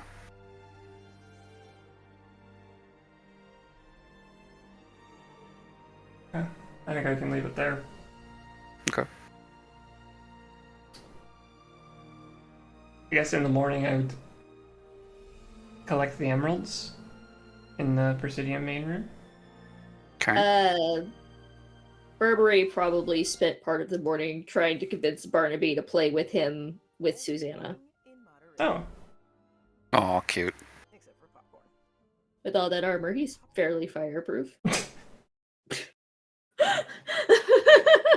It did occur to me, we haven't talked about Susanna in a long time. Yeah. It's on my list of quests that I'm not sure what to do about. That is a puzzle.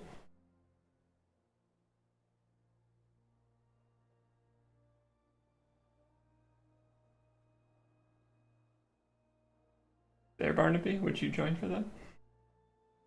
Yep. I'm here. Cool. Why not? As good a reason as any. Rook it. Barnaby wins. Not It's in lost front- Shrog in not- disguise. It's a bird! It's a bird! It's Lasherog! I would have gotten away with it too. If it weren't for you meddling emeralds. Your stupid friend would actually swear. Who Anyways, needs to swear when you have time to shoot?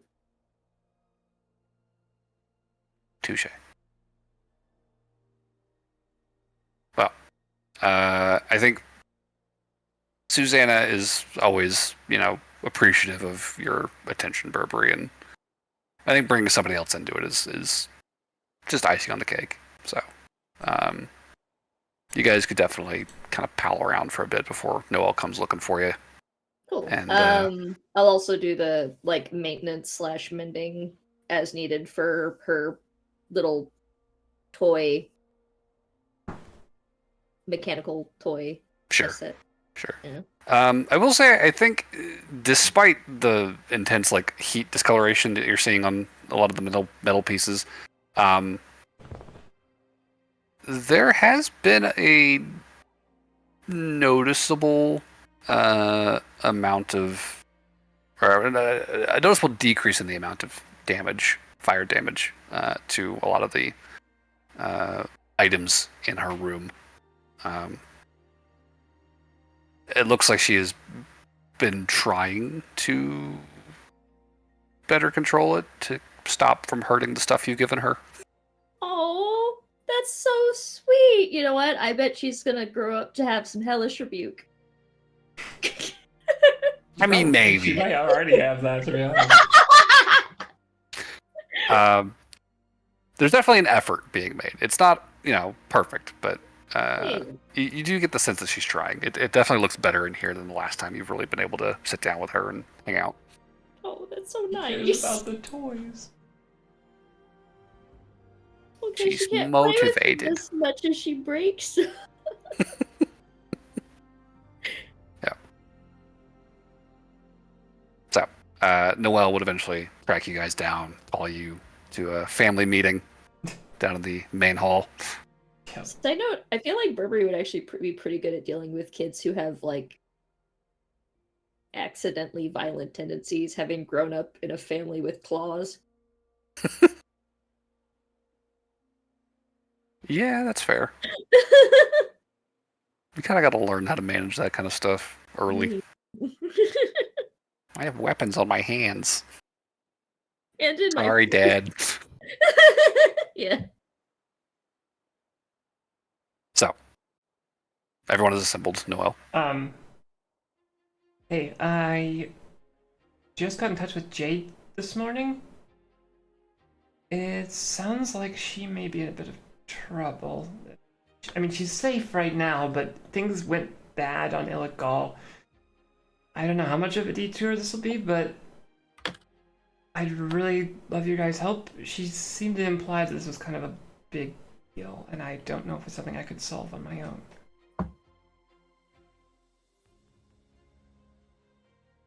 Well, given the big speech yesterday, I'm certainly be hypocritical if I said no, now wouldn't it?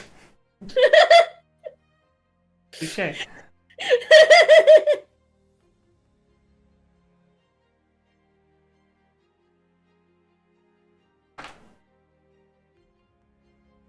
I'm down. Oh, okay. And I will assume Barnaby is down then. Yep. I got no complaints. Okay. He's got Where you potatoes on his shoulders. Where did you say we're going? Illegal. It's like that dragon graveyard island. Cool. That does sound cool. Apparently Dragon it's very graveyard? dangerous, though. Ooh. Sounds like fun. Is that right? Is dragon Doesn't that mean- graveyard? Doesn't that just make it more fun? It depends on your definition, but in this case, maybe. It's great fun right up till you die. Then it's not, but you don't have to worry about that no more. I wonder if that sect of the clergy is there. I forgot their out of character. I forgot their names. The silver, the ones that wear the Burberry's mask. Oh, the Platinum Brotherhood. Yeah. I wonder if there's a sect of the Platinum Brotherhood out there. I know what would probably know. That's the mask you wear, right? Yes. Have we ever seen a sect of these people?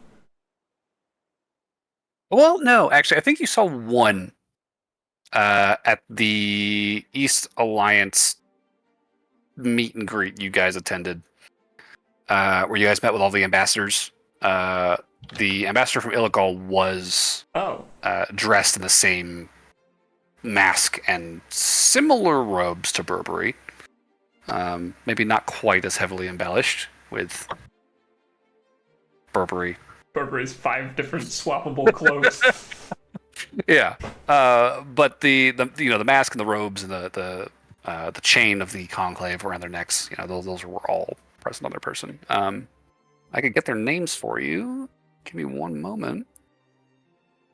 They would have been in session 90, I think. Oh, I mean, if it's it's the brother Brazane. No, Brazane was the cleric of Kur in Chaser. Brazane was his name.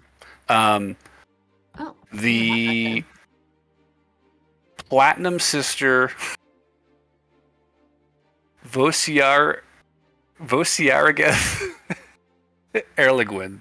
Of course, how can we forget? Yeah, of Warnilla was a platinum. Oh, I think Vosiar the Guernablin was Versagerberger. Oh man, no, I don't actually have that written in my notes. Could you put it? I thought it was in the list of people that I posted for that. Probably is buried in there. Yeah, she's in there. She's in there. She's just like halfway through it. Okay. Oh yeah. Oh my god. That's a name.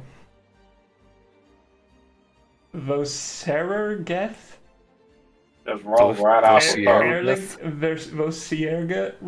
Vosierergeth? Erligwin. I like the last name. Oh, okay. The last names are their first names for Dragonborns, which is nice. Oh.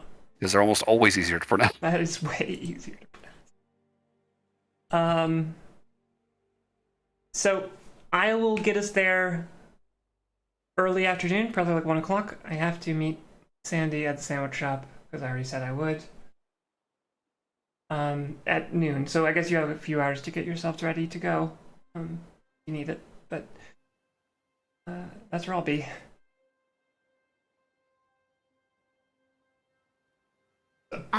Be careful. Do let us know if you need any assistance. Of course. I don't expect it to be a particularly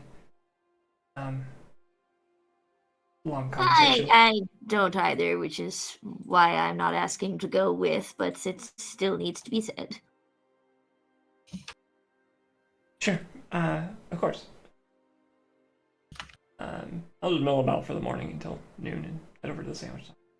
Okay, sure. I think you're probably chilling at this place for almost an hour. It's probably like close to 1 o'clock by the time you would see a familiar ginger-bearded dwarf make his way into the premises. And you would probably also note out the window behind them, there would be a couple of fellas on the larger side, well-built and well-dressed, kind of trailing behind them, who would like stop at the cafe across the street and grab some pastries or something, it looks like, and just kind of take seats outside within view of the cafe.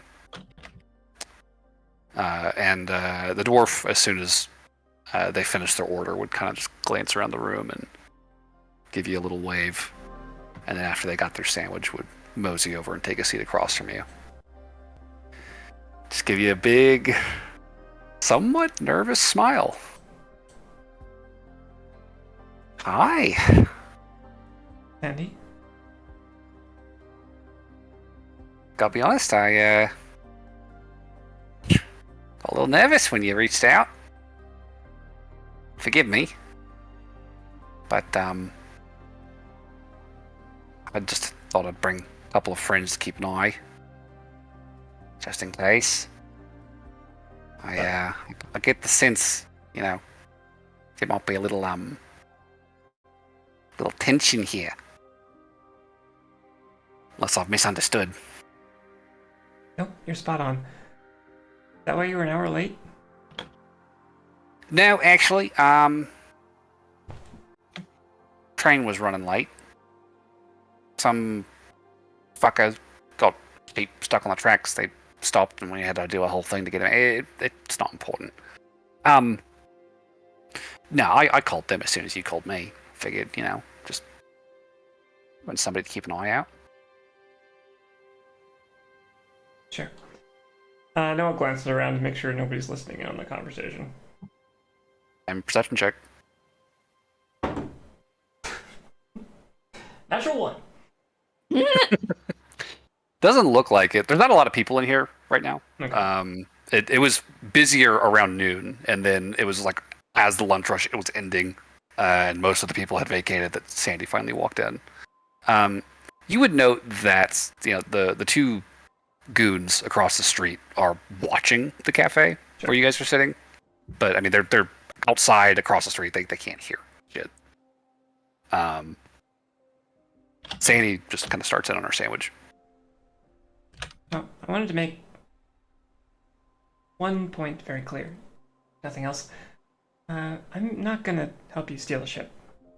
Just be totally honest. It's a shame. I can't. Kind of already gave up the armor, huh? I can't speak to the other emeralds, what they'll do or decide, or how they'll act, but I'm not doing that stuff anymore. This isn't one last job. The last job was our deal with the Calabayas and Amelia. It's the last time I'm gonna do shit like that.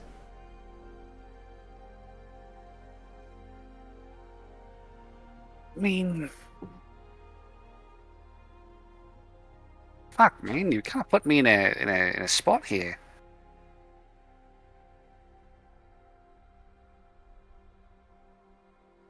I was really looking forward to your help, truth be told.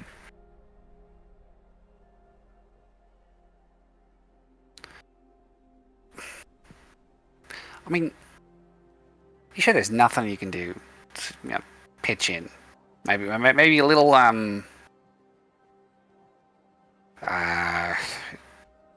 just a little preemptive reconnaissance, or I don't know. You got any friends? They'd be good for it. I mean, I wouldn't have asked you guys if it wasn't for the fact that you guys are damn good at what you do, clearly, and I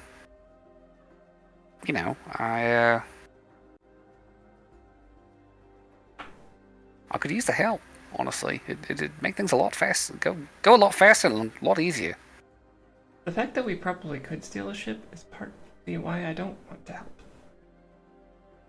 Because I think there's a high chance we succeed. They succeed. Well, that's kind of the point. I mean,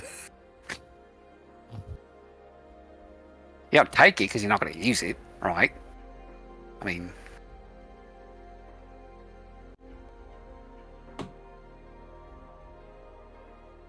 look, I don't know what to tell you. I was pretty clear in the cavern. We're working on much bigger stuff these days, and kind of beneath me, and to be honest, I think it's pretty much beneath the emeralds. This is just theft, and that's not what we're really about. I mean, I suppose it's a way to look at it. Sure. Alternatively, I mean, it's a pack of assholes holding these ships to themselves, right? Have been for about 300 years, give or take. Not really keen on sharing it with anybody else. And arguably, everybody else should have, these sorts of, well, if not the ships themselves, and at least, a means to them.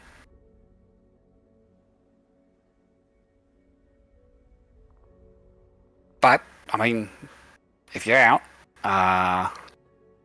Are you claiming your intentions are altruistic? Oh, no. Yeah, I didn't think so, Sandy. I If you wouldn't call meant that, then I think what you would actually do is steal a ship and then release all the blueprint documents for free to everybody. Right? I mean, I could. But you'd want to sell them to the highest bidder, sure. I've got enough cash stashed away. I think I'm pretty set on the gold front at least. But the freedom of movement front is where I'm kind of stifled. You know, being locked in down here with all the powers that be around here. You know, not really being able to move as I like to. It's just.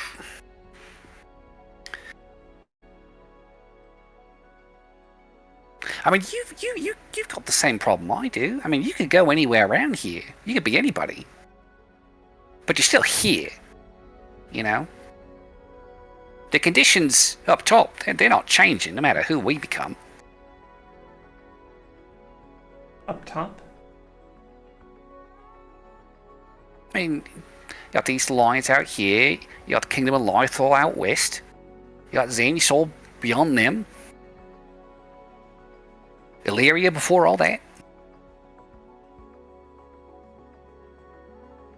You feel confined by the conventions and the powers of this plane? I feel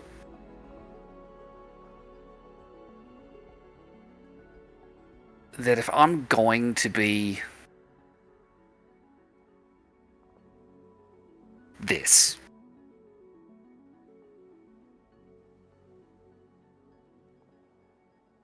I think I owe it to myself, at the very least, to make sure I'm taken care of, because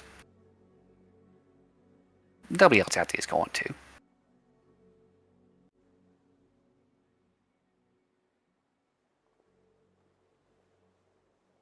I can only imagine that was your situation with Miss Cordymanch. She seemed to be a real piece of work in my time with her. And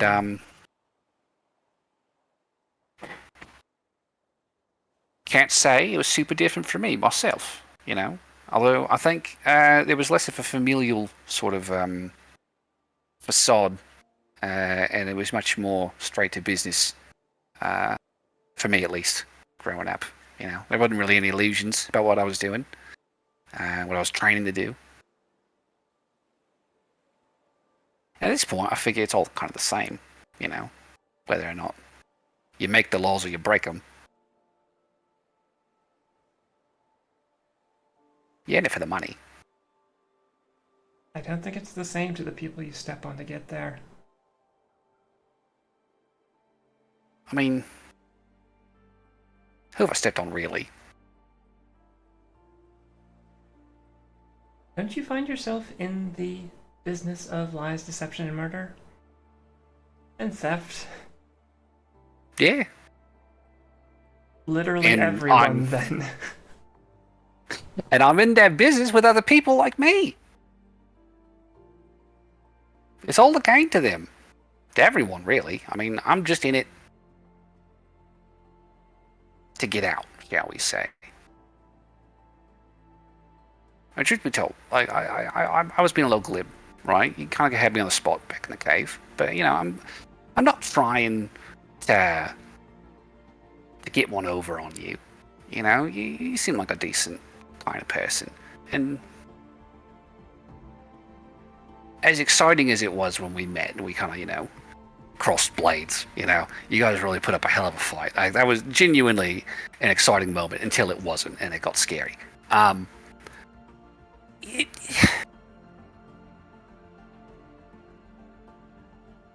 You're not really the kind of person I tend to interact with much. It's all Cordymanches and Killer buyers in my line of work. It's all people looking after money, looking to make more than the next guy, and you know, I figure I've done it long enough. I've earned my retirement. And I'd like to get off plane.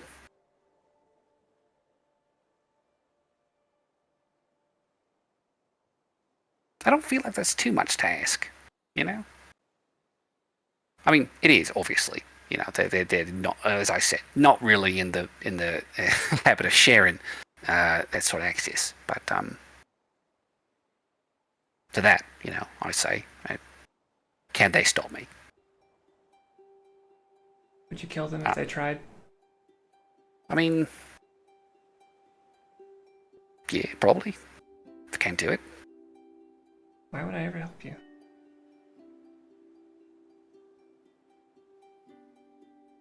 I mean, you nearly killed me.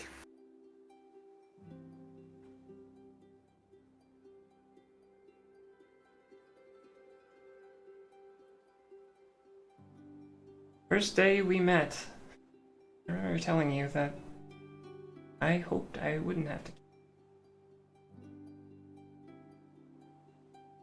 We've spent, the Emeralds and I have spent last few months having to make that call a lot. It's kind of taxing to have to look at every prospective enemy and make a call on the spot, whether they deserve to live or die, whether leaving them standing cause more pain and suffering, death, than just killing them. And you've been a tricky one to weigh, Sandy. Because I think right up until that moment where you said you'd help us against the cult, that You still intend to. scale was not in your favor. That moment in the cave was few quips from you away from turning into a fight. I mean, you certainly looked it. Can't say you were doing much to really hide it, truth be told. And your big grizzled friend with the big sword kind of had the same look in his eye. Don't fancy tangling with him either.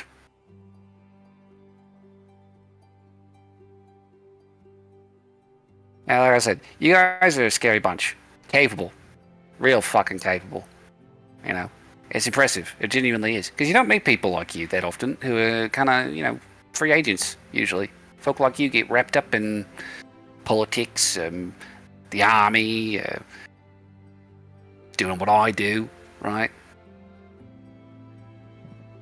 You're not really beholden to anyone, which is kind of a nice place to be, honestly. There's part of me that envies that. But that was never really an option, so, you know. I made the best of it. Really, you have enough money at this point that you aren't beholden to anyone. You don't want to be. I mean, I could try to be, but as long as I'm here, they can look.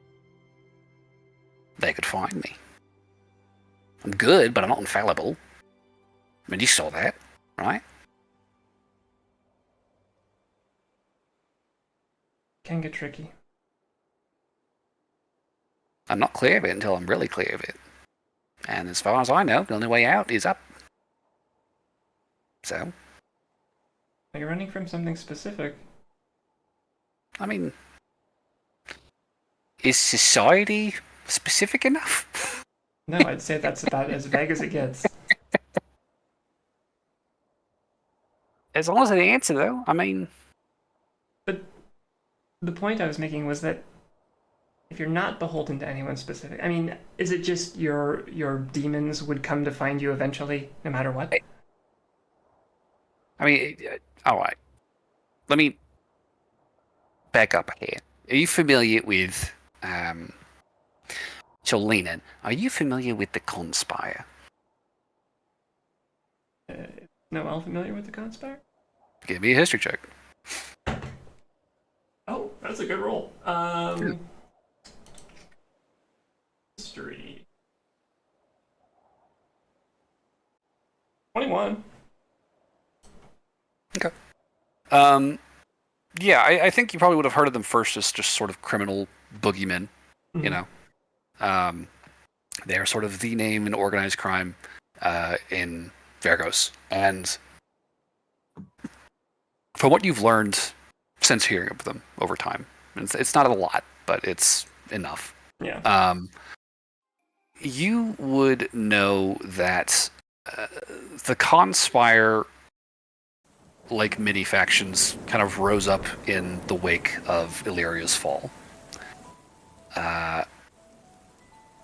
Lythor, or excuse me, Inigard, sort of took Illyria's seat as kind of the preeminent power on the plane.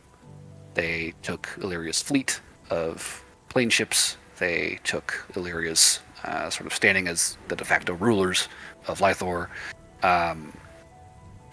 And there were people who didn't fully get on board with that. You know, they objected. They balked at sort of the restrictions that Inigard very quickly kind of put into place to secure their position. And the Conspire was ultimately sort of an economic response to that stricture on trade. It was the first real black market network that grew up with access to interplanar goods. Okay. And you've heard stories about who might be involved, but it's all conjecture. You know, it's as to the best of your knowledge, you know, they are a global spanning criminal enterprise. But it's something that it'd be hard to have not heard at least the name once. Yeah, it's like, you know, you've heard the mafia. Yeah, exactly. the mafia are doing it. It's the mob. You know, Sure. this is the mob in Vergos, and their primary activity, the one that got them on the map, is interplanar smuggling. Gotcha. Okay.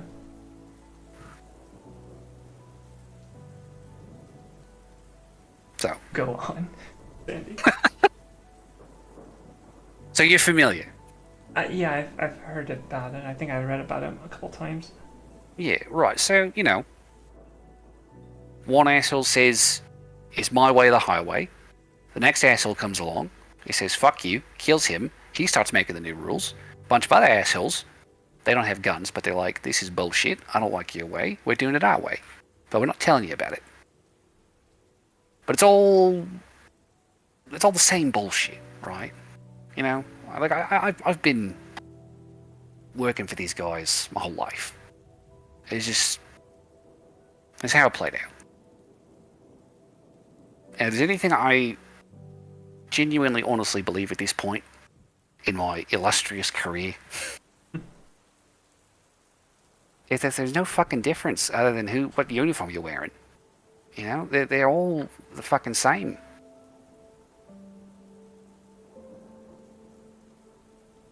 They're at the top, they've got the money, and they want more. And you play along, or you get dealt with, right?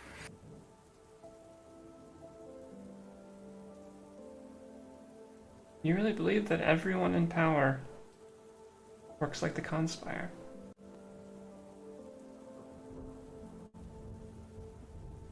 I think down at the bottom of it all, eventually, it all shakes out the same way. You might have something like this alliance. They'll show up, they'll do their thing for a good century or so, and then someone's going to take issue with it. Someone's going to bring a fuckload of swords, bombs, whatever, pick a fight, and whatever comes out of that, you know, it's just going to be more the same, new coat of paint.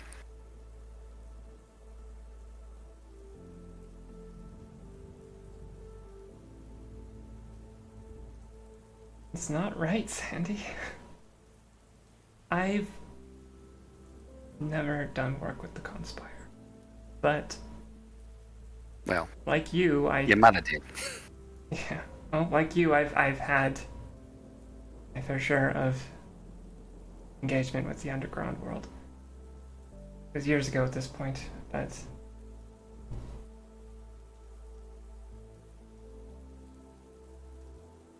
yes, things do get corrupted after a while. You're right. People in Enigard are being greedy with their technology and their resources. And every organization eventually does develop flaws and problems. Lauren had mentioned to me that the Green Wardens have been dealing with a lot of issues recently. But the amount of good that I've also seen from the Green Wardens, from the Eastern Alliance, from people on the ground who are actually trying to make a difference and help. Not because of money or because of some obligation, but because they just want to make the world a little bit better. I'd never seen anything like it until I started doing this line of work. And it's the most inspiring thing I've ever come across. The Green Wardens may be shirking their duty, but everybody who's a part of that group isn't going to stand for it. They just want to form their own group at this point so they can go fight and help. If I believed that everybody was as selfish and awful as the criminal organizations that float around, there it goes. I could see where you're coming from. But for the first time since I was young, I've actually started to get perspective. There's a lot more out there than the world that you've dealt with. And Sandy, you're very strong and capable and clever, and Thank you. You as well. an asset who could actually really help us. I don't think you'll have a similar revelation to me, but we weren't exaggerating when we told you how dire this is. We're not talking about a bad guy who wants to,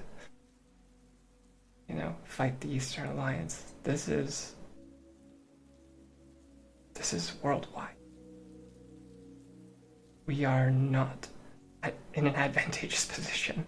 We've been on the back foot since it started, and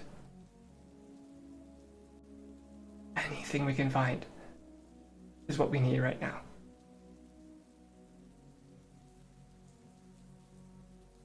I mean, I said I'd help, and I stand by that. Deal's a deal, right? And I mean, if you're on the back of a foot, I'm sure there's plenty of room on a ship for more than a few of you, if you're interested. Good backup plan, right? I think. Worst case scenario comes to pass. At least you can get out alive. All I'm saying is think about it, right? Just think about it.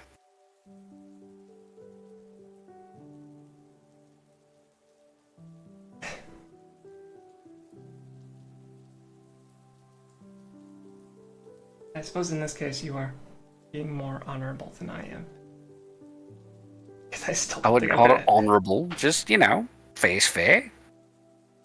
Feel if you help me get it, you're only fair to give you a cabin, at the very least.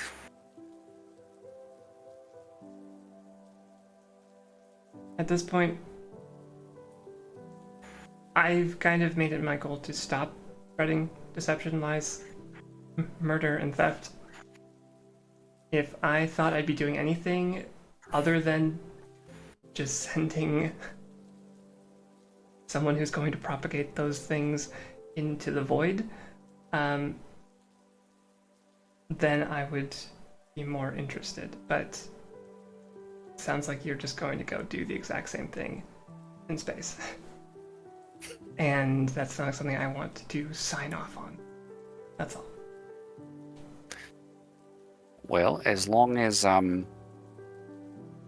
get to walk out of here, I think we can agree to disagree on this much. Fair, right? For sure. I'm glad you're doing better, though. I mean, sounds like you've actually found something worth fighting for, which is heartening. It's a nice feeling. Imagine. Only if Hope you it like, works out. living on this planet. Yeah, I mean, I think you might have a few less what's the word? Predatory interests floating around in your closet. Might be a little bit easier to settle down once this is all blown over. If it blows over. Again, we don't know, I suppose. But as for me, I mean, like I said, I think it's my way out. So, you'll forgive me if I don't amend my plans. But I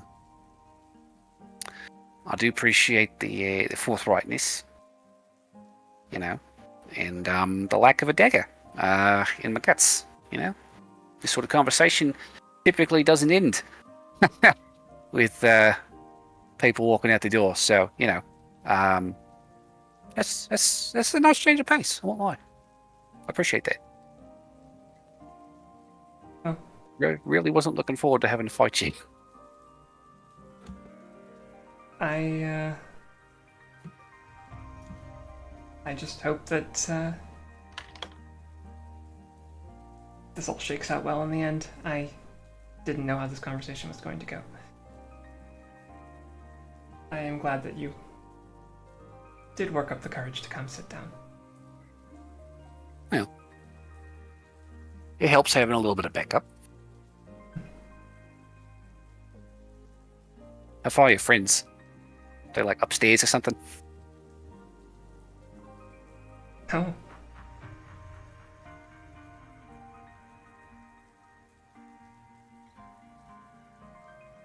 Yeah, something else.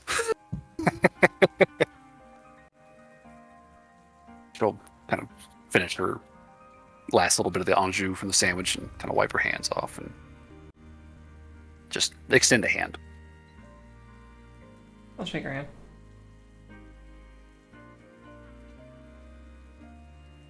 She'll lean in. She'll just say, if it's worth anything, call me Karamine.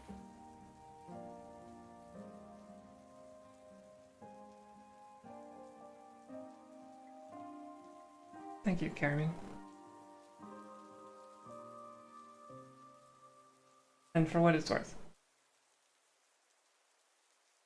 I think some of my initial disdain from you just came from your proximity to Amelia at the time.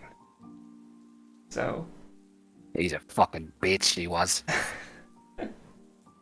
I mean, a real piece of work. I mean, just... God. Did she still do that thing where when she gets really mad, she like twiddles that pen between her fingers? Oh, constantly. I mean, it was like non-stop. I mean, I rode a carriage with that woman from fucking Dyslexia through Sonieri down the coast, right? I mean, just...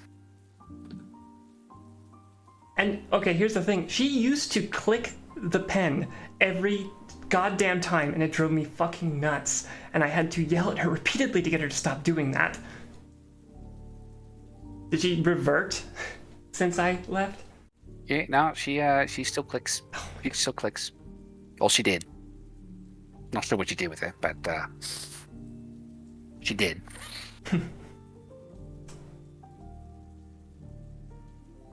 Probably not. Won't lie though. Stealing a train would have been fucking fun. I mean, I gotta say, I had the biggest bag made for that thing. You know they can make them right where you like unfold it. It's like a big sheet, and you just kind of throw stuff in it, right? going to stick it on a wall, right? Like pin it up, and then just like drive the train in. It was going to be. They were going to be so baffled when they saw. What happened to the train? Where'd the train go? God, where'd the train go? I mean, who steals a train, really? I was looking forward to that. I won't lie. I mean, it was a batshit plan, but it's fun.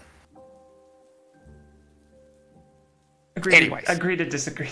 Let's Anyways, not get ahead of ourselves. I won't keep you. But I suppose at some point we should probably actually have a sit down and talk culty stuff on account of, agreements and all that. Yeah, we can do that another day. I'm currently late for something. Thank you for that. So I'm gonna go. Right. Well, as you were then. Yeah. Thanks, Sandy. Sir, me? There you go. She will just kind of give you a little wave and head out to the two goons sitting at their tiny little table in front of the coffee house, and you'll just see them kind of stand up and leave a small tip and kind of walk with her. She'll just kind of give a little wave to the sandwich shop as she leaves with them. Okay. On back to the Presidium. Sure. And I am going to teleport everybody. Peter really needs to go pee. So somebody else do something small while I do that. Sure.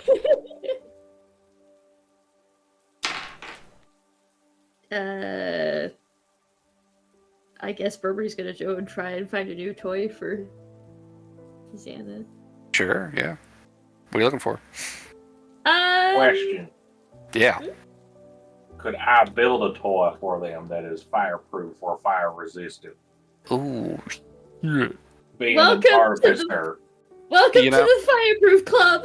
I don't think that would be a terribly difficult task for Barnaby at this stage. He's been doing this artificing for a little while, right? A little bit. What did you have in mind? Well, I'd probably ask Burberry what they found that they like. Well, she did enjoy the chessboard, and she did like little mechanical. Oh, I forgot what it was. Was it a cat or a dog? Or a bear? No, it was a bear. I think it was a mechanical bear for Lauren. Yeah. She really liked mechanical bear. I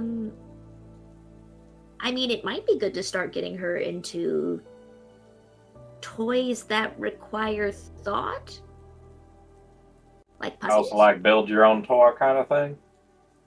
I meant like puzzles or building blocks or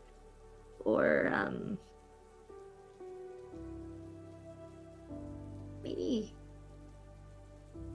I could get like a metal version of card. Well, like them logs that you stack together and you can build stuff like it. Yes, like that. log houses and things. Mm-mm-mm. Only probably out of metal because they're sword. Yeah. Sure. You could probably start putting together a little set of linking logs out of metal if you were so inclined. I will do that. Probably enough to make a small house. I'm gonna go commission for a metal card deck. Okay. That'll probably be like a 10 gold little thing. That's fine. Yeah. Nothing too crazy. Nah, it's probably just like thin sheets of metal that have the things etched on one side. Yeah. And then I'm gonna teach her how to play solitaire.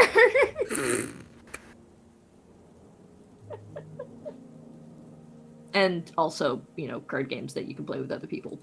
Sure. But I'll have to wait for it to be done for that. What, Johnny? What? No, I didn't hear you. Oh. Also, you're muted. Anyways, Kat, you were saying. Did Sam Floatable get back? Not today, no. He is in transit, he said. So he is still sailing his boat. Is there another gem dealer in town? There's probably other jewelers. I think you ran into this issue last time you were looking at this situation, though, that a lot of the diamonds in stock specifically have been purchased. No, and the that's attack. fine. I just meant like because I know Sam Floatable is always on the move, so like because of how many diamonds I go through, Yeah. like maybe I should start making like connections in the gemstone industry. That's fair. You could put some of your money to that, Burberry. That's fair. Huh? Is that? Oh, you could put some of your money into that, like start investing. No, I would keep it. Same problem that people have with heroin. I'd use my own merchandise. You know? It's not going to really return on your investment. It's just going to keep your friends alive. Burberry wants diamond dust. Air quotes. And then also, you know what? I think for end game purposes, I'm gonna get in contact with the guy that I have the magical business card for. Which guy is that? The Fae that was working on. Oh, the little the foreman, the construction foreman at the hag's house. Yeah, did Yeah. we manage to purchase land on Montalban? Plus, never gotten back to me about that. Oh, I figured at some point you probably would have gotten yourself a small allotment if you wanted to. Okay. You would have been able to put some money into property on Montalban. All right, cool. Yeah, if I'm gonna say that my property is not like in town proper, but like a bit of a ways out of town and like where one of the cliff faces are. Okay. Or was that on Where was it that I was like, yeah, no, this would be a great place since there's already a giant hole here. I might as well turn it into a church. I think that was. What was that? Wait, was that in the boss fight arena? Because we had to like lower ourselves into a well. That's the only hole I can remember on Montalban. That might be it. Because I don't think that's. Well, I don't know what happened to those villagers because there were people that stayed behind. No, because it was the. No, it was on Faeril because it was where the anti-Kotum was starting to actually like make a home. Yeah. Oh well. That was in the Hinola Wood. That was Barnaby's like across the world. Barnaby's marsh homeland. Okay, maybe. All right, but yeah, I'll say I got like basically a plot of land where there's a natural like spot because because Kat's a romantic and she wants her chapel to be in a cliff face because it makes her happy. Sure. And I would say, depending on how big you want it, increments of 500 gold probably to, build out your property on Montalban, however big you wanted that to be. Okay. Go ahead and convert gold into a land deed in your inventory. We can kind of hand wave that process. Okay. And you said 500 gold? Increments, yeah. If you want to be bigger, you can go bigger. I'd say 500 gold is worth like a small house in a yard worth of land. Small house? Okay. Yeah. Well, I want a place that can hold at least 10 people. So we'll say like 1,500 gold. Okay. All right. So I'll have him start building a house in the cliff face, and I will leave the design up to him, but say like, yeah, it needs to, have this number of rooms. I would like a small sanctuary for an altar, and basically give him basic direction, but let him have fun. I think He is probably going to initially request. He's probably going to initially request payment in gemstones. Truth be told, It's okay. It's okay. I don't have to pay him in diamonds. The dealers have, or gemstones dealers have other types of gems. yeah. He's less interested in human coinage than he is in I actual do like the idea that he's like mineral wealth. Why am I here if you're building a house all the way fuck over there? Yeah. But he's just like, yeah, all right, fine, fuck it, yeah, sure, whatever you say. Monty Bond, yeah, all right, we'll get there. He'll take your coin or gems, as it were, and let you know that he'll get started over there. Cool. And at that point, we'll say Noelle would come back to the Presidium, having finished meeting with Sandy. Who did I purchase my gemstones from? Miscellaneous dealers around town, we'll say. But my network. I don't have names on hand immediately, but if you really want some, I can give you some. Nah, later. it's okay. Let's Okay. just say that I am with friendly relations with several gemstone dealers That's fair. in town. Cozy up to some people that know gems. And yeah, so you would have conducted this deal over the course of the morning, and then as you're wrapping up and you bid the little Fey man farewell, Noelle would kind of return to the Presidium. Run into the door, like, sorry, I'm late. Sandy was late. So, who's ready to go to Illical to see if Jade's okay? Packed, ready to go. Not that I ever have much to pack.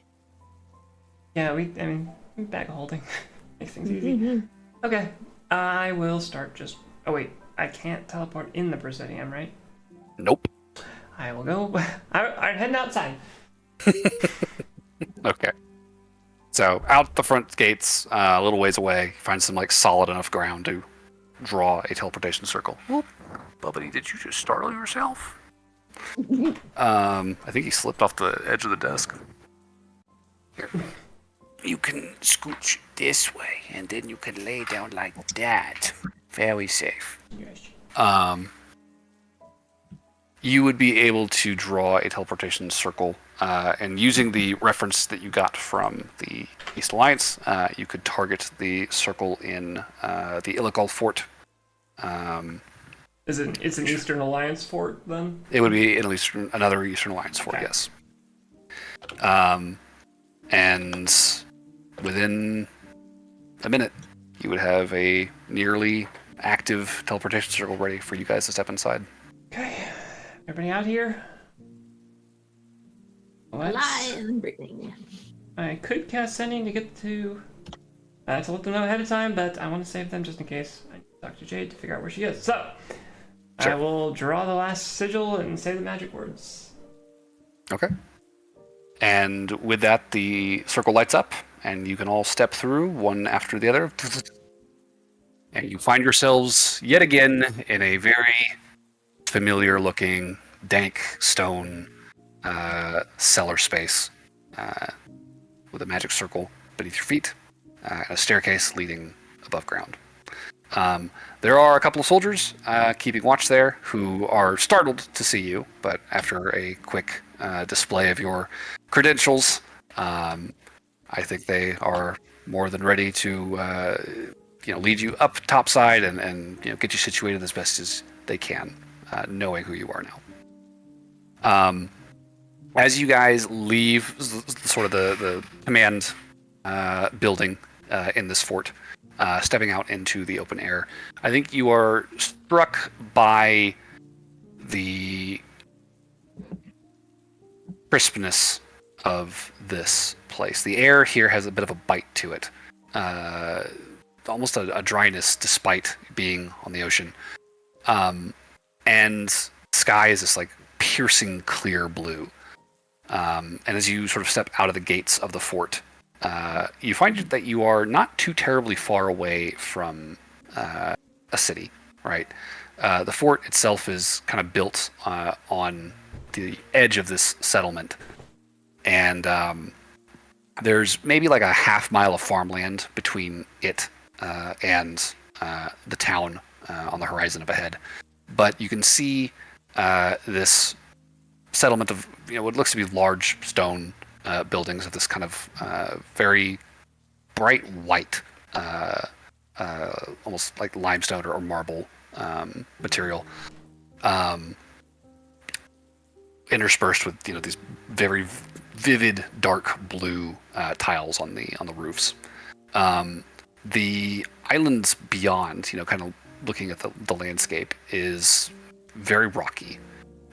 There's a decent amount of brush growing along this landscape. You don't really see a lot in the way of forest, but there's definitely scrub grasses and kind of low growing coniferous trees, jagged black rocks, kind of growing up kind of out of the earth as you kind of trace the horizon line. You can see these kind of like rocky, jagged hills sort of rising up in the distance. And even at this distance, I think you could probably pick out 3 or 4 very odd looking structures kind of nestled in those distant hills. These like half buried, braggy looking ruins. And even at this distance, you can already tell that these things, whatever they are substantially larger than most human structures. It's almost like a castle, 3 or 4 of them kind of rising up out of the hills. Falling towers, collapsing walls, but clearly, once these massive, majestic structures. Cool. And then off to your east, you can see the cold blue of the ocean kind of stretching out to the horizon. And very faintly against the midday sky, this sort of red hue from the abyss. Kind of beautiful in its own way. I'll cast Sending. Okay. Yeah, just use all of my little spell slots. Jade, I'm here with most of the emeralds. Where are you at? We're on the outskirts of Warnelin, I think. Okay.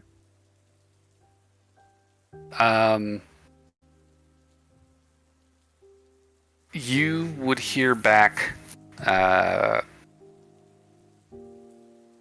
Oh, good. We've been staying at a tavern, on the edge of town, north side. It's called the Horn and Claw.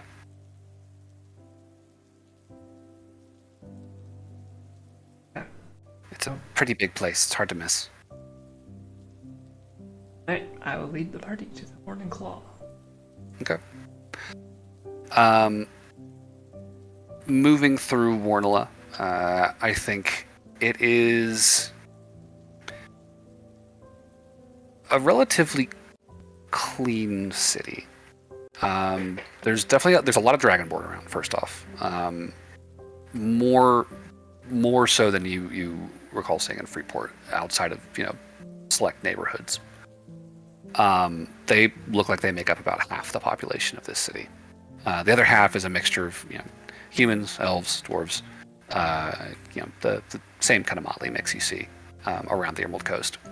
But there's also a pretty distinct divide between the non-dragonborns here in the city. There are there's a sizable minority of people here who are armed rather heavily, pretty well armored, moving in small groups, not unlike your own. And as you sort of pass them by, you definitely note that these people tend to be congregating outside of taverns and do not seem to be terribly well regarded by a lot of the locals. Are these people dragonborns? No, these would be groups of non-dragonborn mostly. Oh, just in smattering of different people. Yeah. There's definitely a number of non-dragonborns that look to be residents of the town, but there's also some folk here who definitely look very out of place compared to everyone else. Like I said, armed and armored, moving in groups and congregating outside of taverns. You definitely pass some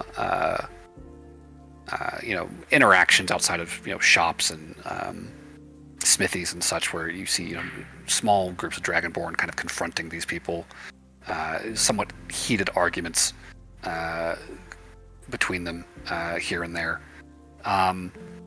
There's a tension there for sure, and outside of those few instances, moving through Warnilla, it is a fairly clean, fairly quiet settlement. People definitely kind of keep to themselves and kind of go about their business.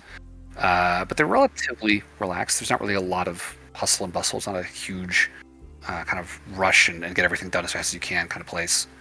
And as you sort of get clear of the initial sort of harborside congregations of these kind of foreigners, it seems, people tend to get a little less aggro. People are a little bit friendly. You catch the occasional stray smile from someone as you walk by. But there's also, some groups of folks who kind of look at you all and are kind of like, yeah, you're just like the rest of them, right? And just kind of turn their backs and continue on with their work as you make your way towards the north side of town. Eventually, you guys would reach the Horn and Claw, which you see the billboards for it before you really see the building itself, and you're guided over the course of probably like 3 blocks towards this establishment, which takes up almost an entire row of the street on its own. This is a very long building, 3 stories tall, and there's bars on the windows. There's like armed guards standing out front. Rapt attention, and when you step inside, it is a pretty packed, busy place. There's definitely a lot of those foreigners in here that you saw originally around the docks, and they're almost always clustered in small groups in their own private booths. There's just constant murmur of just hushed conversation in the air between them all, but there's not really a lot of raucous behavior. It's pretty orderly, all things considered. It's just it's packed, and everyone's kind of working on their own business, whatever it may be, in their separate booths, with a pretty feverish intensity. Marked change from the rest of the city. I think once you guys step inside, you start looking around. There's nobody hosting at the front door. You just kind of step in, and it's just kind of like, okay, well, where's an empty booth or an empty bar stool? Start looking for Jade probably right as I walk in. Yeah, and I think within a few seconds of stepping inside, you would hear Jade's voice. There you are. And off to the right, you would see Jade kind of standing up from a booth and making her way over towards you guys. And she'll immediately throw her arms around you. Yeah, pull her into a hug. Hey, Jade. So good to see you. It's good to see you. I'm sorry that things have not been going well. Yeah, it hasn't been great. And as she kind of steps back, you definitely see she's looked better. She's a little scuffed up. She's got a pretty big gash on the side of her head where it looks like she may have fallen and hit her head on something. Split lip. Dark circles under her eyes. And I mean, her clothes are also pretty bloodied and messed up. You can see she's got some bandages on her forearm. I don't think Noelle would even ask. I feel like she would just immediately cast Healing Word. You really got hurt. I got the least of it. She'll gesture back towards her booth, where you can see that there is someone sitting there with a tankard in hand. Kiki really, I wouldn't have gotten out if it wasn't for her. I really should introduce you to. She'll lead you guys over to the table. And Kiki, if you would like to describe yourself, please. Let's have a Kiki. I want to have a Kiki. Here, I'll just post a picture for reference of her. Okay. She looks like that. In the face. Yep. Okay. Cool. Is she part of a delivery No. service? For the record, what do you look like? What you wearing? Yeah. What you carrying? You up? What you wearing? What do I have? What do I With the have? DMS, what you're wearing? She has a gun and a short sword. Okay. What kind of gun? A revolver. Okay. Cool. So gun on her hip, sword next to it. And she's wearing like, I guess like, she had to picture, like Pirates of the Caribbean, sort of piratey attire, something like that. Are we thinking like Just kind of Jack like a Sparrow-y, hodgepodge of stuff. Barbosa? Probably like a hodgepodge of stuff, like Okay. wearing a corset, probably like shirt off the shoulders, but bunch of like scarves and ties and knickknacks just kind of hanging off. Necklaces, jewelry, very adorned. You have a hat. And no hat.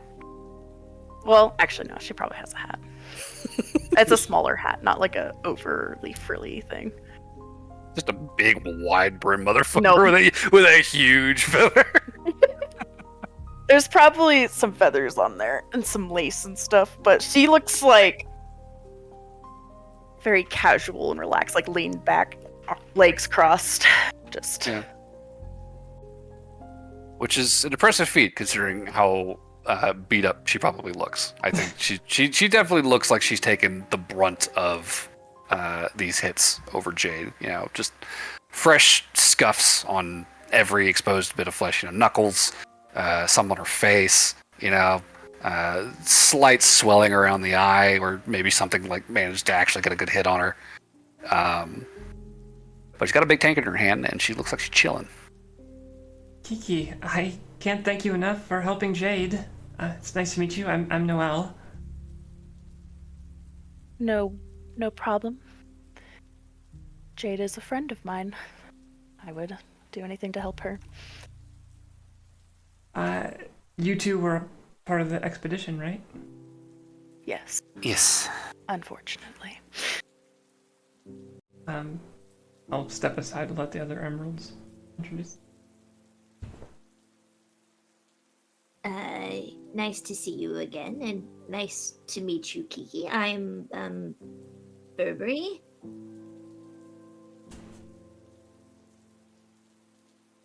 Pleasure. Yo, I'm John. Pleasure. She just says pleasure at everybody. Nice to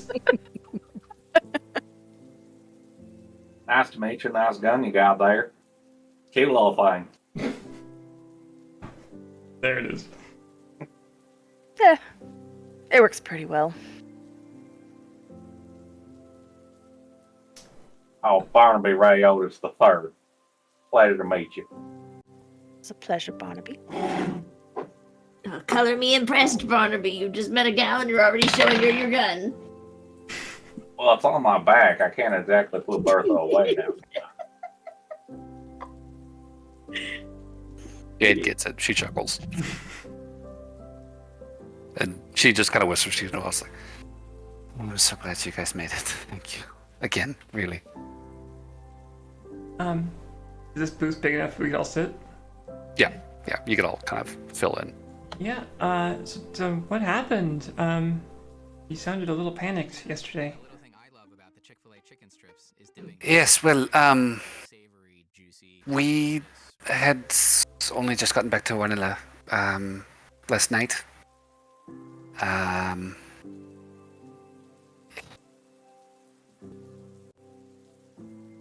It was going well until it wasn't, and then it was going so badly. We had a good team. There was probably 6 of us, plus the professor. We had a few leads to follow up on. Sites that he thought might be the one he was looking for, and he nailed it on the first try. The first place we went, we actually found it after a little digging, and we started going inside and looking around, and there was all of these ruins and murals and trinkets and dragon things. I mean, it was so big, fit for a dragon. It was huge, and we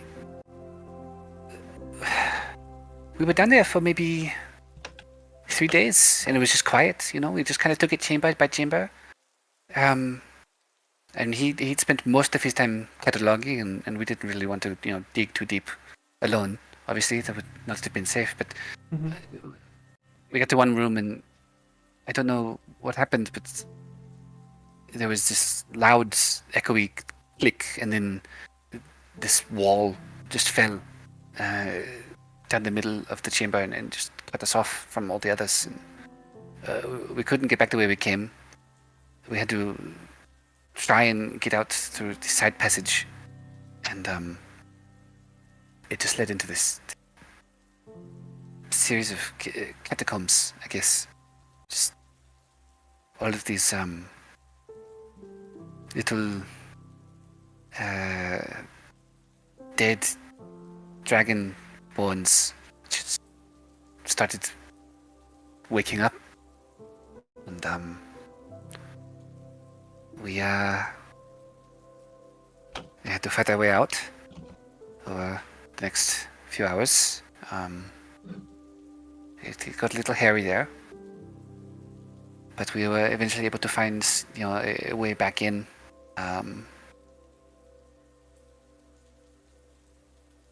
There was this crack in the rocks that we were able to climb through, and came out a good ways away from the entrance, but we were out, so we just hiked back to Wanila, and we were going to try and figure out what to do next until you sent to me. I'm really glad that you're okay. It was just you and Kiki that got cut off? There was a trap. Yeah, I don't know where the others are. We haven't seen any of them. Right. Don't think they got out.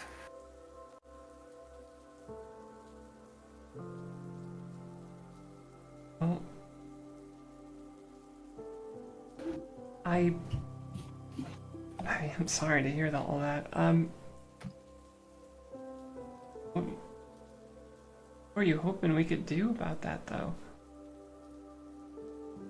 I mean, they're still in there. I know. I think, at least. I mean, I know you guys have been working out here for a while in the coast, and I mean, you've grown a lot since I last saw you, Noel. To be honest, I don't know if I've really kept pace, but given that is the case, I feel like maybe you are the person to ask. Better than anyone else here, at least. I think Noel just starts thinking for a second. Did you guys pack enough food and resources for them to still be alive in there? Yes, we brought at least 2 weeks' provisions. We were only down there for about 3 days.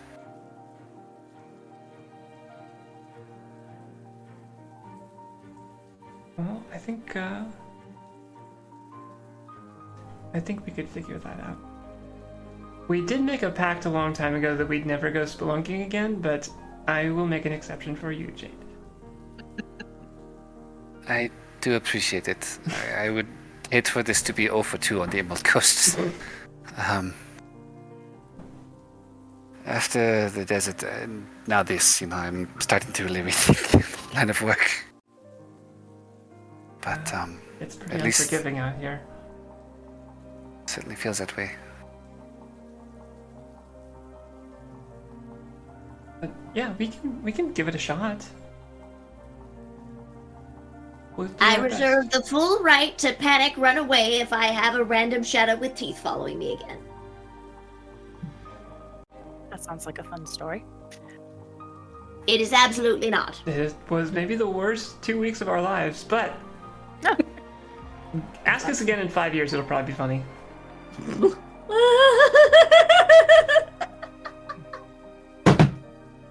Now I'm curious. Jay, I told you that was Montegon. Oh. My face just falls immediately. Like, right, I'm sorry. Not fun. Got it. Oh, Montegon's a lot nicer now, at least. Speaking of the islands, are you from one of the islands, Kiki? Yes, I'm from Daggermore. Oh. We've been there before. So Burberry was like in the process of eating his sandwich, and at the word Daggermore, he just like pauses for a second or so before taking a huge bite. Like, this is fun. Kind of work did you get up to on Daggermore?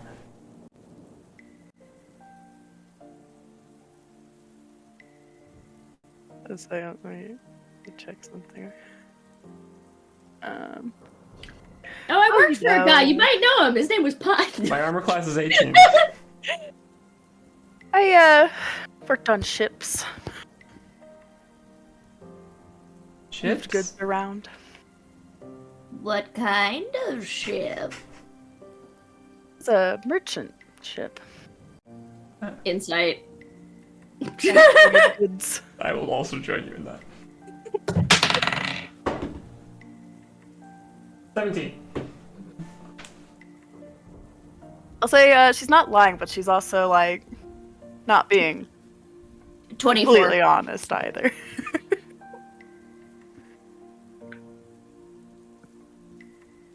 I'm good Echo at being- Burberry's question. What kind of stuff did you guys sell around Daggermore? It was a mixture of things. There was loot, fabrics, stuff like that. Occasionally the illegal good, nothing super crazy. I see. Were you perchance a pirate? You did just use the word loot. True. Only pirates do that.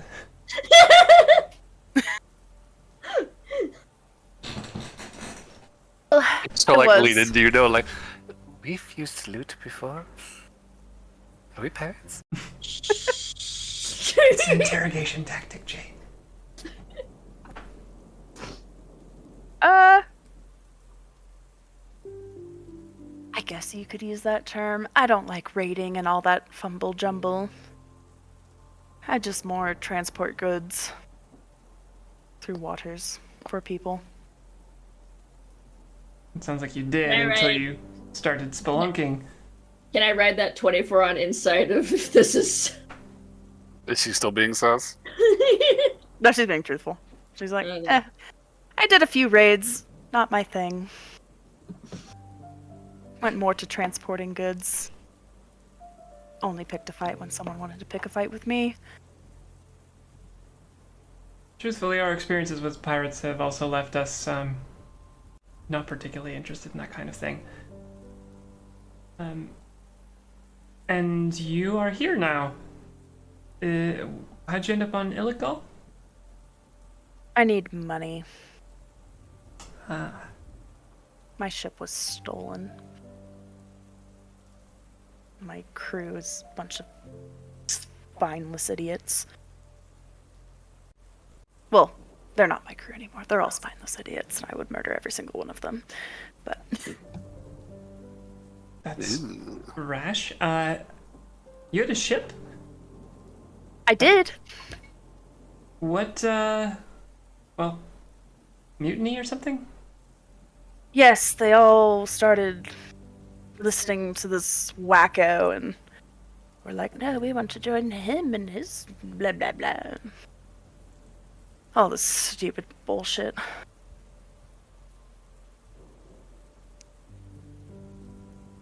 Did they join a cult? Probably. They had talked to me about it a few times, but it just sounded so dull and stupid. I just didn't really pay it much mind until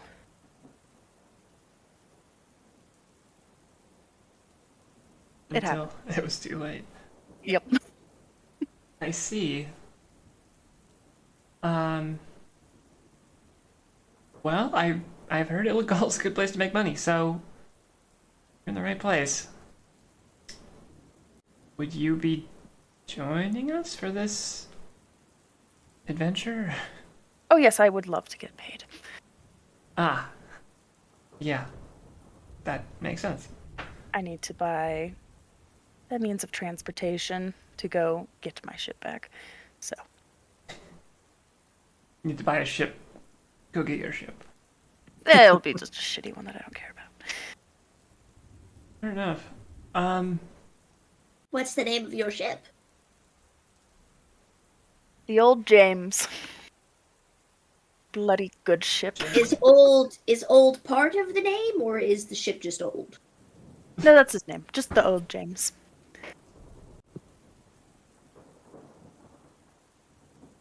Is there a new James? No, just the old. Presumably that would be the ship she buys to go get her little ship. Haha. Or would that Clever. be the James Jr.? The I like JJ. James Jr. and the James. I'll have to think about it. The old James, the new James, James II, James Jr. James for days. He's building a fleet. No, a family. James. The seven seas will fear the name James. And James Jr. and James Sr. and old James and new James and just James. Red James and blue James. Left James and right James. One James and two James. Big James and Jamette. Well, James officially doesn't sound like a word anymore. So are y'all familiar with Daggermore? I'm taking it. We've been. Yes. That's the place where I punched all them sharks, isn't it? Yup. It Also, is. that place did not have nearly as many daggers as the name implied. There's plenty of daggers in the back. I think they just keep them hidden. That too. We were on Daggermore a few months ago. We didn't really see much outside of bedding, which save for traveling inland for a couple of days, but we don't have a ton of experience on Daggermore or with pirates, to be honest.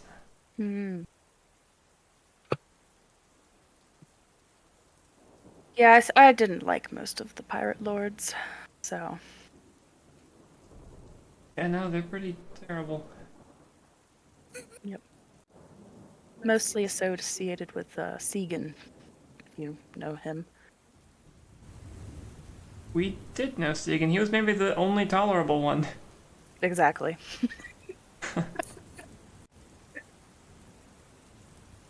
I guess you have a good taste in people.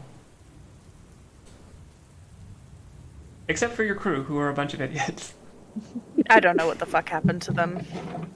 Maybe too much shore leave or Did some other, pirates start convincing them to betray you?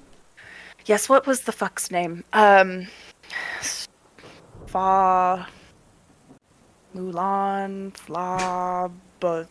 Shigdog. I think starts with the stupid song thing. Do re mi fa so la. There it is. La Shirag. It's a good mnemonic. La Shirag convinced your crew to betray you? Yes, they all went balls deep into the Leviathan shit, so. For heaven's sake. What, does my language upset you, Yes. good sir? Oh, so sorry. I will do my best to never refer as balls deeps ever again. Please and thank you. Alright. Well, you're in good company. And I mean, I think you can curse. We'll think you're cool if you do. I won't. Damn, Barnaby. Barnaby, I was using the royal we. Shut that shit down. I think she just shrugged. She's like, I curse like a sailor. You'll have to forgive me. As it is part of my profession. I was about to say, you are a sailor, so cursing like a sailor would be apropos. Exactly, thank you. be weird if you didn't. Exactly. Yeah, well, like I said, you're in good company. We all have our own beef with Lasharog, so I have a feeling that's actually becoming a growing sentiment across the Emerald Coast. Yes, I would love to murder him. And then find my ship. Well, if you ever do, let us know. Oh, I'm working on it. Currently, this is why I need money.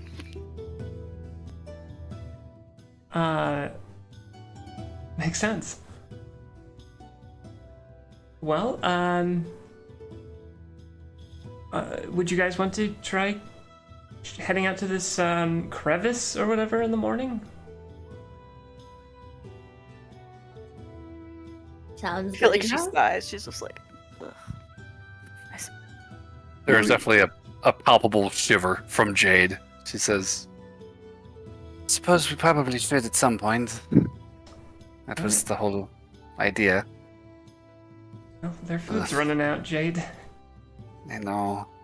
This is why I like ships. There's never holes in the ground I have to go into that are stupid and full of stupid shit. I feel like as a ship owner, you would just hate holes in general. I do considering hate holes. They're fucking terrible. I've been into one that was filled with fucking spiders, and I just wanted to fucking kill everyone. Hey, Terrible we have a experience. lot more in common than I thought. Let me tell you you've been to a about what spider we hole? did on Feyro. Oh, Kiki's just like, I hate holes. Give me a nice strong mast any day. yeah.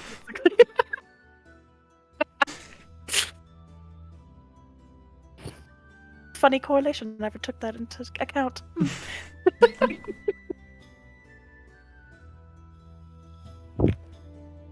I think at this point, Noelle will probably just get up to get some rooms settled for our group as well. Oh, do you guys want to share a room now? Since you're here? I'm sure you guys are going to want to. I'll get one on my reconvene. own, thank you. Oh, I was talking to Noelle. Oh. Well, Do you want Burberry's to share probably the going to room want with- their own. Well, I can. Do you want the room me and Jade were sharing? Because I'm sure you guys want to rekindle your little love affair. Oh no. I could, maybe, I might just get one for Did I really say that much about Noelle? Oh, honey, it was so implied. I might just get a room for me and Jade, if that's okay. Fair enough. So, I just we wanted have some to. privacy, that's all. No offense. No, I was saying, do you want my space in that I room? see. I thought you were just like, yeah, join us. Come on in. I mean, you both Noelle. are absolutely lovely, but unfortunately, a strong mast is what I desire. I am a change. All right, I'm Never leaving the mind. room. Kiki It's is fine. aggressively straight, is what I'm hearing. We know a strong mast. Hey, John. Long John, they call him. Long John, you say? I mean, let's Hey just there, say big his boy. feet are huge. And you know what? If you need me, I'll be fishing. Barnaby's already pushing his way through the saloon doors. They're just. Bart, we didn't even see him wave. We just see the doors swinging.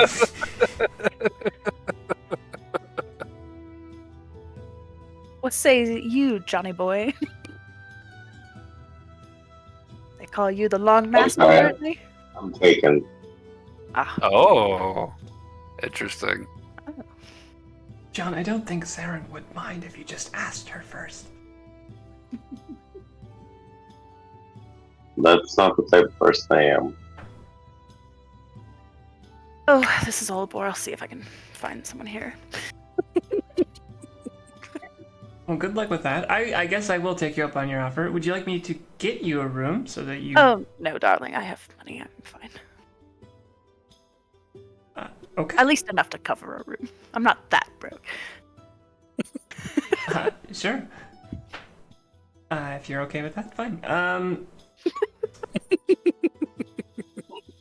Plus, if I get one of these chaps, I'll be set for the night. Then I don't have to spend a single coin. Sure. Well, I guess at a certain point, I'd probably get a drink and then. Fuck Jade.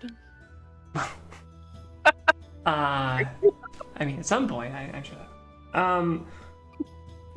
I was just gonna say we'd probably chit chat. Is there anything else specific that anyone wants to bring up? Because I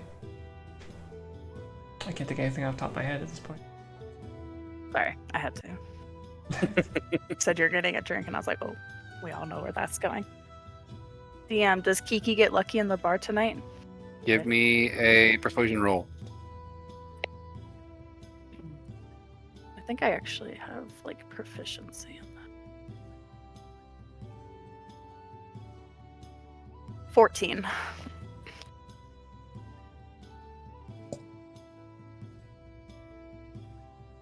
I'd say if you stick with it late enough, you might be down there for a while, fishing, so to speak. But just like Barnaby. I think later that evening, you'll probably end up meeting somebody who's, drunk and a little lonely and looking for a little company. We'll see how hunky he is. Give me a second. Oh boy. Oh, that might change it. Ooh. No? It's a 7. Oh, no. I believe that's the lumpy number. That's on the lumpy side of the hunky scale. Never mind. It's from hunky to lumpy. She's not fighting. Fair enough. Not even with beer goggles? What? Not even with beer goggles? Nah. Alright. Fair enough. Is that a magic item? It should be. It should be a cursed item. It really should be. It should be a cursed item. Oh my god, that'd be funny. While you're wearing these goggles, you can't take them off, and everyone looks substantially more attractive than they usually are. That means, like, really hot people would be like, and a heart attack. Yeah. Noah would buy a room for Burberry and a room for John and Barnaby as well. Just so that they had places to stay. I think 2 more rooms are going to be a gold total. Okay. It's not hard. Here's your key, Burberry. Thank you. And I think... Which room are me and Jaden then, Kiki? This one. Oh. I'll show you to the door. Okay.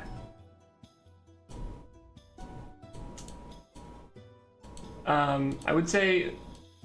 Probably before Jaden and I go to bed, I would just... Given how shaken she is, I would say... I would say to her words, I would talk to my girlfriend. I would just say, Jade, I know you're probably a little shell-shocked still. You don't have to go if you don't want to. Well, I would be remiss if I did not see this through. I mean, I accepted this job on this assumption I could handle it. I don't think I could go back in alone, but I know with your help, with your friend's help, I hope we can do this. Honestly, seeing you like this reminds me a lot of my time on Monty Pond. These are the kind of... I know you said that I outpaced you or whatever, but like, it's because the last few months of my life were basically this every day. this is the kind of stuff that you have to go through to get strong.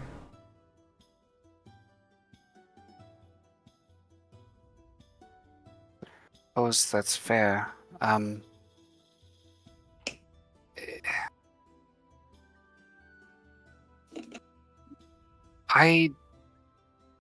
just don't want to shirk this, you know?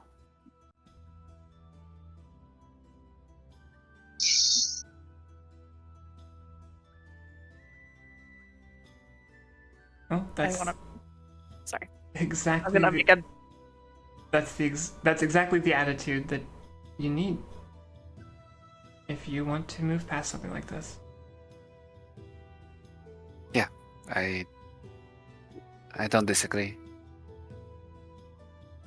I think Noel grabs her hand and just says, "I know you're strong enough for that." I am that much stronger for you being here. And if things go bad, I have this spell. It's called Dimension Door. It's great.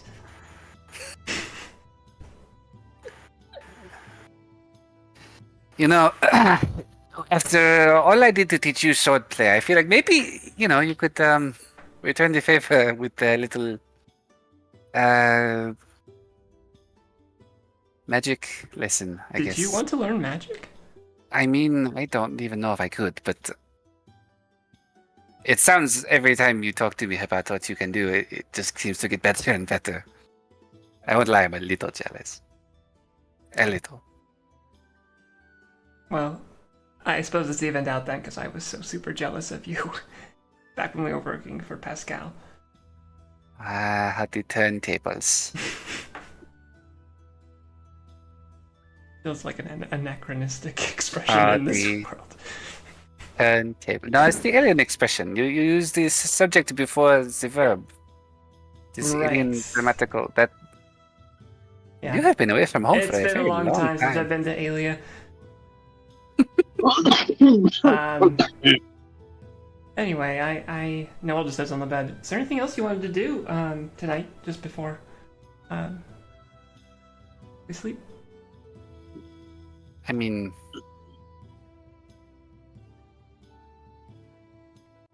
I could think of one or two things, maybe. Sounds good to me. Town time. It's just your Kiki's voice from the next room. What did she say? Pow town time. Pound Town time? Yeah. Okay.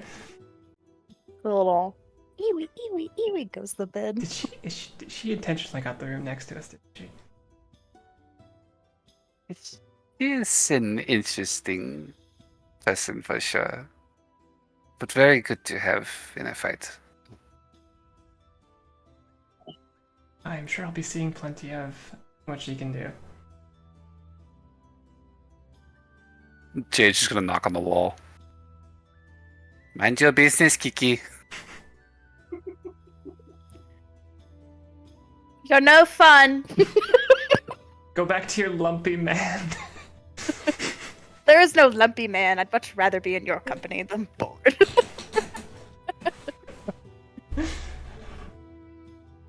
Oh god. Well, I imagine Jade and Noel will get done what they want to get done. Yes. You mean get down? Get down what they want to get Kiki. down.